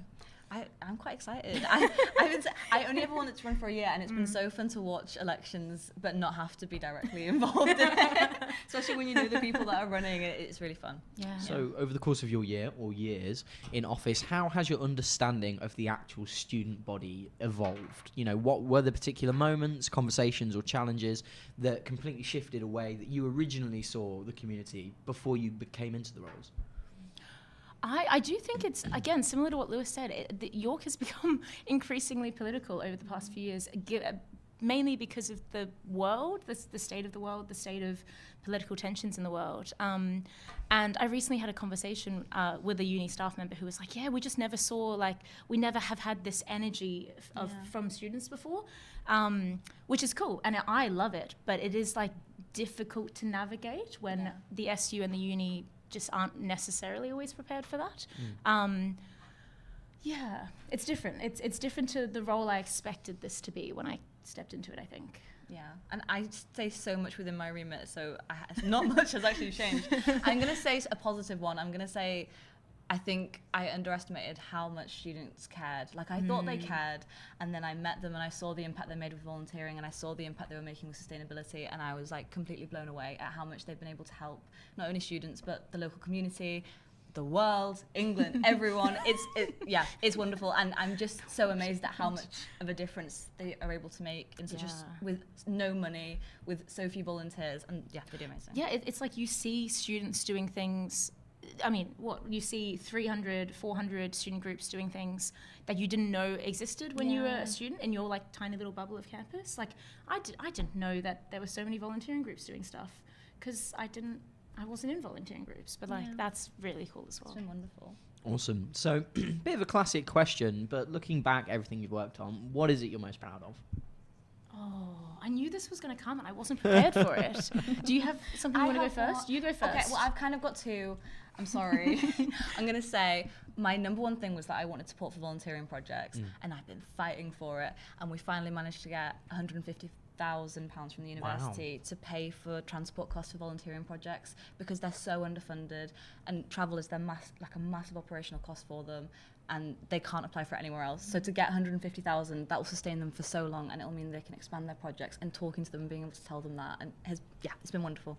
And then my other one is going to be Too Wonderful to Waste, which it was also just a bit of a pipe dream, and then I was actually able to do it, and we've been able to expand it now with FareShare, so we're going to get even more free food on campus for students, and I'm really happy at that because it's going to be a lasting legacy, and I think it's going to make a big difference for sustainability on campus, but also just for students to feed them. Yeah.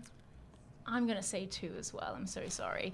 I think one was getting to do work on the International Student Levy in Parliament and kind of putting international student issues at the forefront of university public affairs and what we should be advocating for. And that was very cool to just see an economic change happen. It's not as high as we wanted it to be, but it is a change that will benefit so many students who struggle to pay for their fees like me. And then the other one is a bit of a combo. It's I had a moment, I don't know, 2 or 3 weeks ago when I got a copy of News and the latest copy of Vision, and both of them had something I was working on the front cover, and that just really was so lovely to see, because one was about funding with YouFund, and then the other one was campus space, and it was really nice to see that these things that I knew were issues and I'd seen being an issue for 2 years, I tapped into something that students were facing and that student media felt so powerfully about that they wanted to put it on the front page. So yeah, that was really cool. And to see that I've been working on both of those things on and off for the past 2 years in different forms, but we're finally getting to a point where a holistic change is actually happening that's gonna kind of stand the test of time, and that feels really good. Oh, that sounds fantastic. So from both of your experiences, what should the next officer be prepared for that isn't obvious from the outside? You know, it's very easy to look at the descriptors and, look at the things you're working on and sort of assume there's a real direct way of doing things. And obviously that's not true. You guys do so much behind the scenes as well as you do in front of the scenes. So is there a hidden part of the job, a pressure point or responsibility that really only becomes clear once you're there in the seat? I have one. Go. So I think a connotation in activities where people generally think, oh, it's fun, it's the Ministry of Fun, as I used to call it. And so it's about promoting societies, or it's about funding or campus space. And I think a lot of the candidates tonight have tapped into some really epic and clear issues with promotion and small groups and fair funding and all of those sort of things. But the trickier bit of the job is actually, it's less related to the projects, and it's more just balancing the diverse needs of 250 groups and 23,000 students. Like, that is a real challenge, and it gets really difficult to write policy that kind of works for everyone and is going to make everyone happy. I think it's something every SAB role faces, but I think particularly in activities, people don't really realize that there's that political nuance to how you do the job that can be hard to get through. Yeah. I mean, my role's going. So what am I saying to the next one? I don't know. I'd say to all the SABs, biggest challenge, and it was the reason why it got streamlined from 7 to 5, is the operational side of things. Yeah. SABs are supposed to be campaign focused and able to do that advocacy kind of side of things.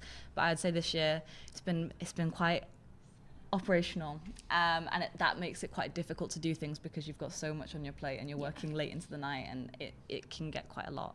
But hopefully that's not going to be a problem for next year. Fingers crossed. But I would say prepare, be organised, learn how things work quickly, because otherwise it's going to get to the end of the year and you won't have done your manifesto. Yeah. Obviously, there's things that you've been able to, handle straight away and be able to fix and work on as projects. But of course, there are issues that face the student community that are far longer than you guys would ever be able to, fully solve. Things that last, longer than 1 year or even 2 years. And what do you think are the most salient things that will continue to affect students after you've left the roles? And, what are the things that still persistently need working on? Do you want to go first? You feel free. Okay. Go for it. I mean, it's a lot of the buzzwords, really. Cost of living is going to be an issue for a long time, I think.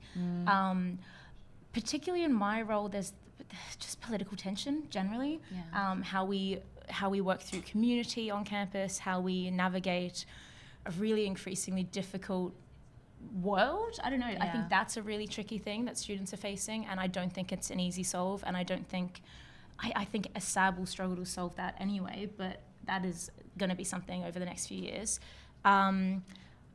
Specifically, like a project for me personally is student centre stuff. That is a long-term thing that the uni, I don't know, it's just all those long-term things, it's 5 years, it's 10 years, it's those long-term uni things that are really hard to tap into quickly and to get the uni to move quickly on, but they need to be worked on, so yeah.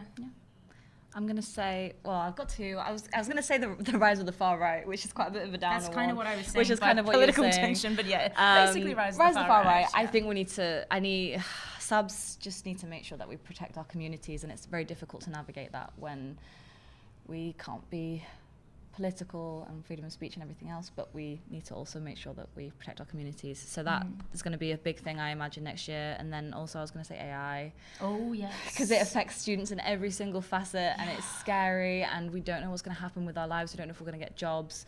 We don't know if we're going to have water.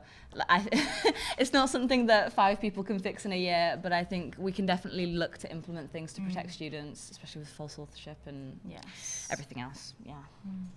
So what's the best thing about working, in a close-knit team of people your own age? And I imagine that's something you're going to miss. Yeah. I feel like the SU is it's the perfect first job in a way, because you get to work with people all in their early 20s like you, and then with people who have a wealth of experience in how to do the job as well. But it's definitely a very unique environment, and I'm fearful that I'm gonna hate whatever I do next, because it's never gonna be as much fun or as silly or as delightful as it is to work in the SU. Yeah, and it's kind of, you get to learn how to do your first job together with other people, and it's such a community trauma bonding experience. Yes. It's just wonderful, and yeah, I couldn't have done my job as well as I did without the people on my sabbatical ops team, and we've gotten so well. Yeah, it's a lovely team. Yeah. Amazing. You know, it's difficult to think of questions when you guys, you know, you've spoken so well about so many issues on campus. Is there anything that you really want to, you know, carry forward and say to a community of students that obviously will experience other sabbatical officers too? You know, what are those sort of lasting impacts? What do we want to say to students about SABs? Yeah, sure. Ooh, Run to be one. Run to be one. They're already running. Vote for the them. next one. Vote Run for the to next be one and vote. I would also say, this is maybe a bit more niche, but SABs, we try really hard. Yeah. We work really hard, and Anna is right. There are SABs who do work long into the night, many nights, because they really care. And this, I mean, SAB burnout is a real thing. Basically, we do our best. Please communicate with us when there's things you want changed, because we always want to listen. And equally, I don't know, SABs are just humans. They're just people trying their best to do the first job in a way that works for the student body. And we always have best intentions. Yes, yes. Please remember that. Nobody runs to be a SAB because they don't like students. Yeah. I think is a good point. That's a good takeaway. I don't know, like that. is that the way you put it? Yeah. Amazing. Well, guys, thank you so much. Not only for the interview you've just done, but for everything you've done as sabbatical officers. You know, it's an exciting time to see, you know, who's going to be able to take your places and what they're going to do with it. Are you guys going to be very closely watching? What's the handover period like? Is it short, long? Well, we actually have like a week that we do handover in, and we have like individual sessions with our next person, and then a group handover day. Amazing. So yeah, we're prepared for that, and I need to write an actual handover document I'm as going well. on holiday for that. Thank you very much. Thank you very much, guys. So as we wrap up tonight's candidate interview night here on University Radio York, we've heard from every corner of campus, from the candidates hoping to shape the next year of student life to the societies and students who live that experience every day. We've explored what matters, what needs to change, and what strong, accountable representation should look like. We've also taken a closer look at how the sabbatical roles themselves have evolved, a streamlined team, new responsibilities, and a structure designed to meet the realities of student life in 2026. Campaigning is already underway, and voting opens at midday on Monday. This is your chance to decide who represents you in meetings with the university, across the city, and even on the national stage. Your vote genuinely influences the student experience at York, so make it count. From all of us here at University Radio York, thank you for joining us throughout the evening, for listening, for engaging, and for being part of the conversation about what comes next. I've been Tolan, and this has been Candidate Interview Night 2026. Have a great evening, and don't forget to vote.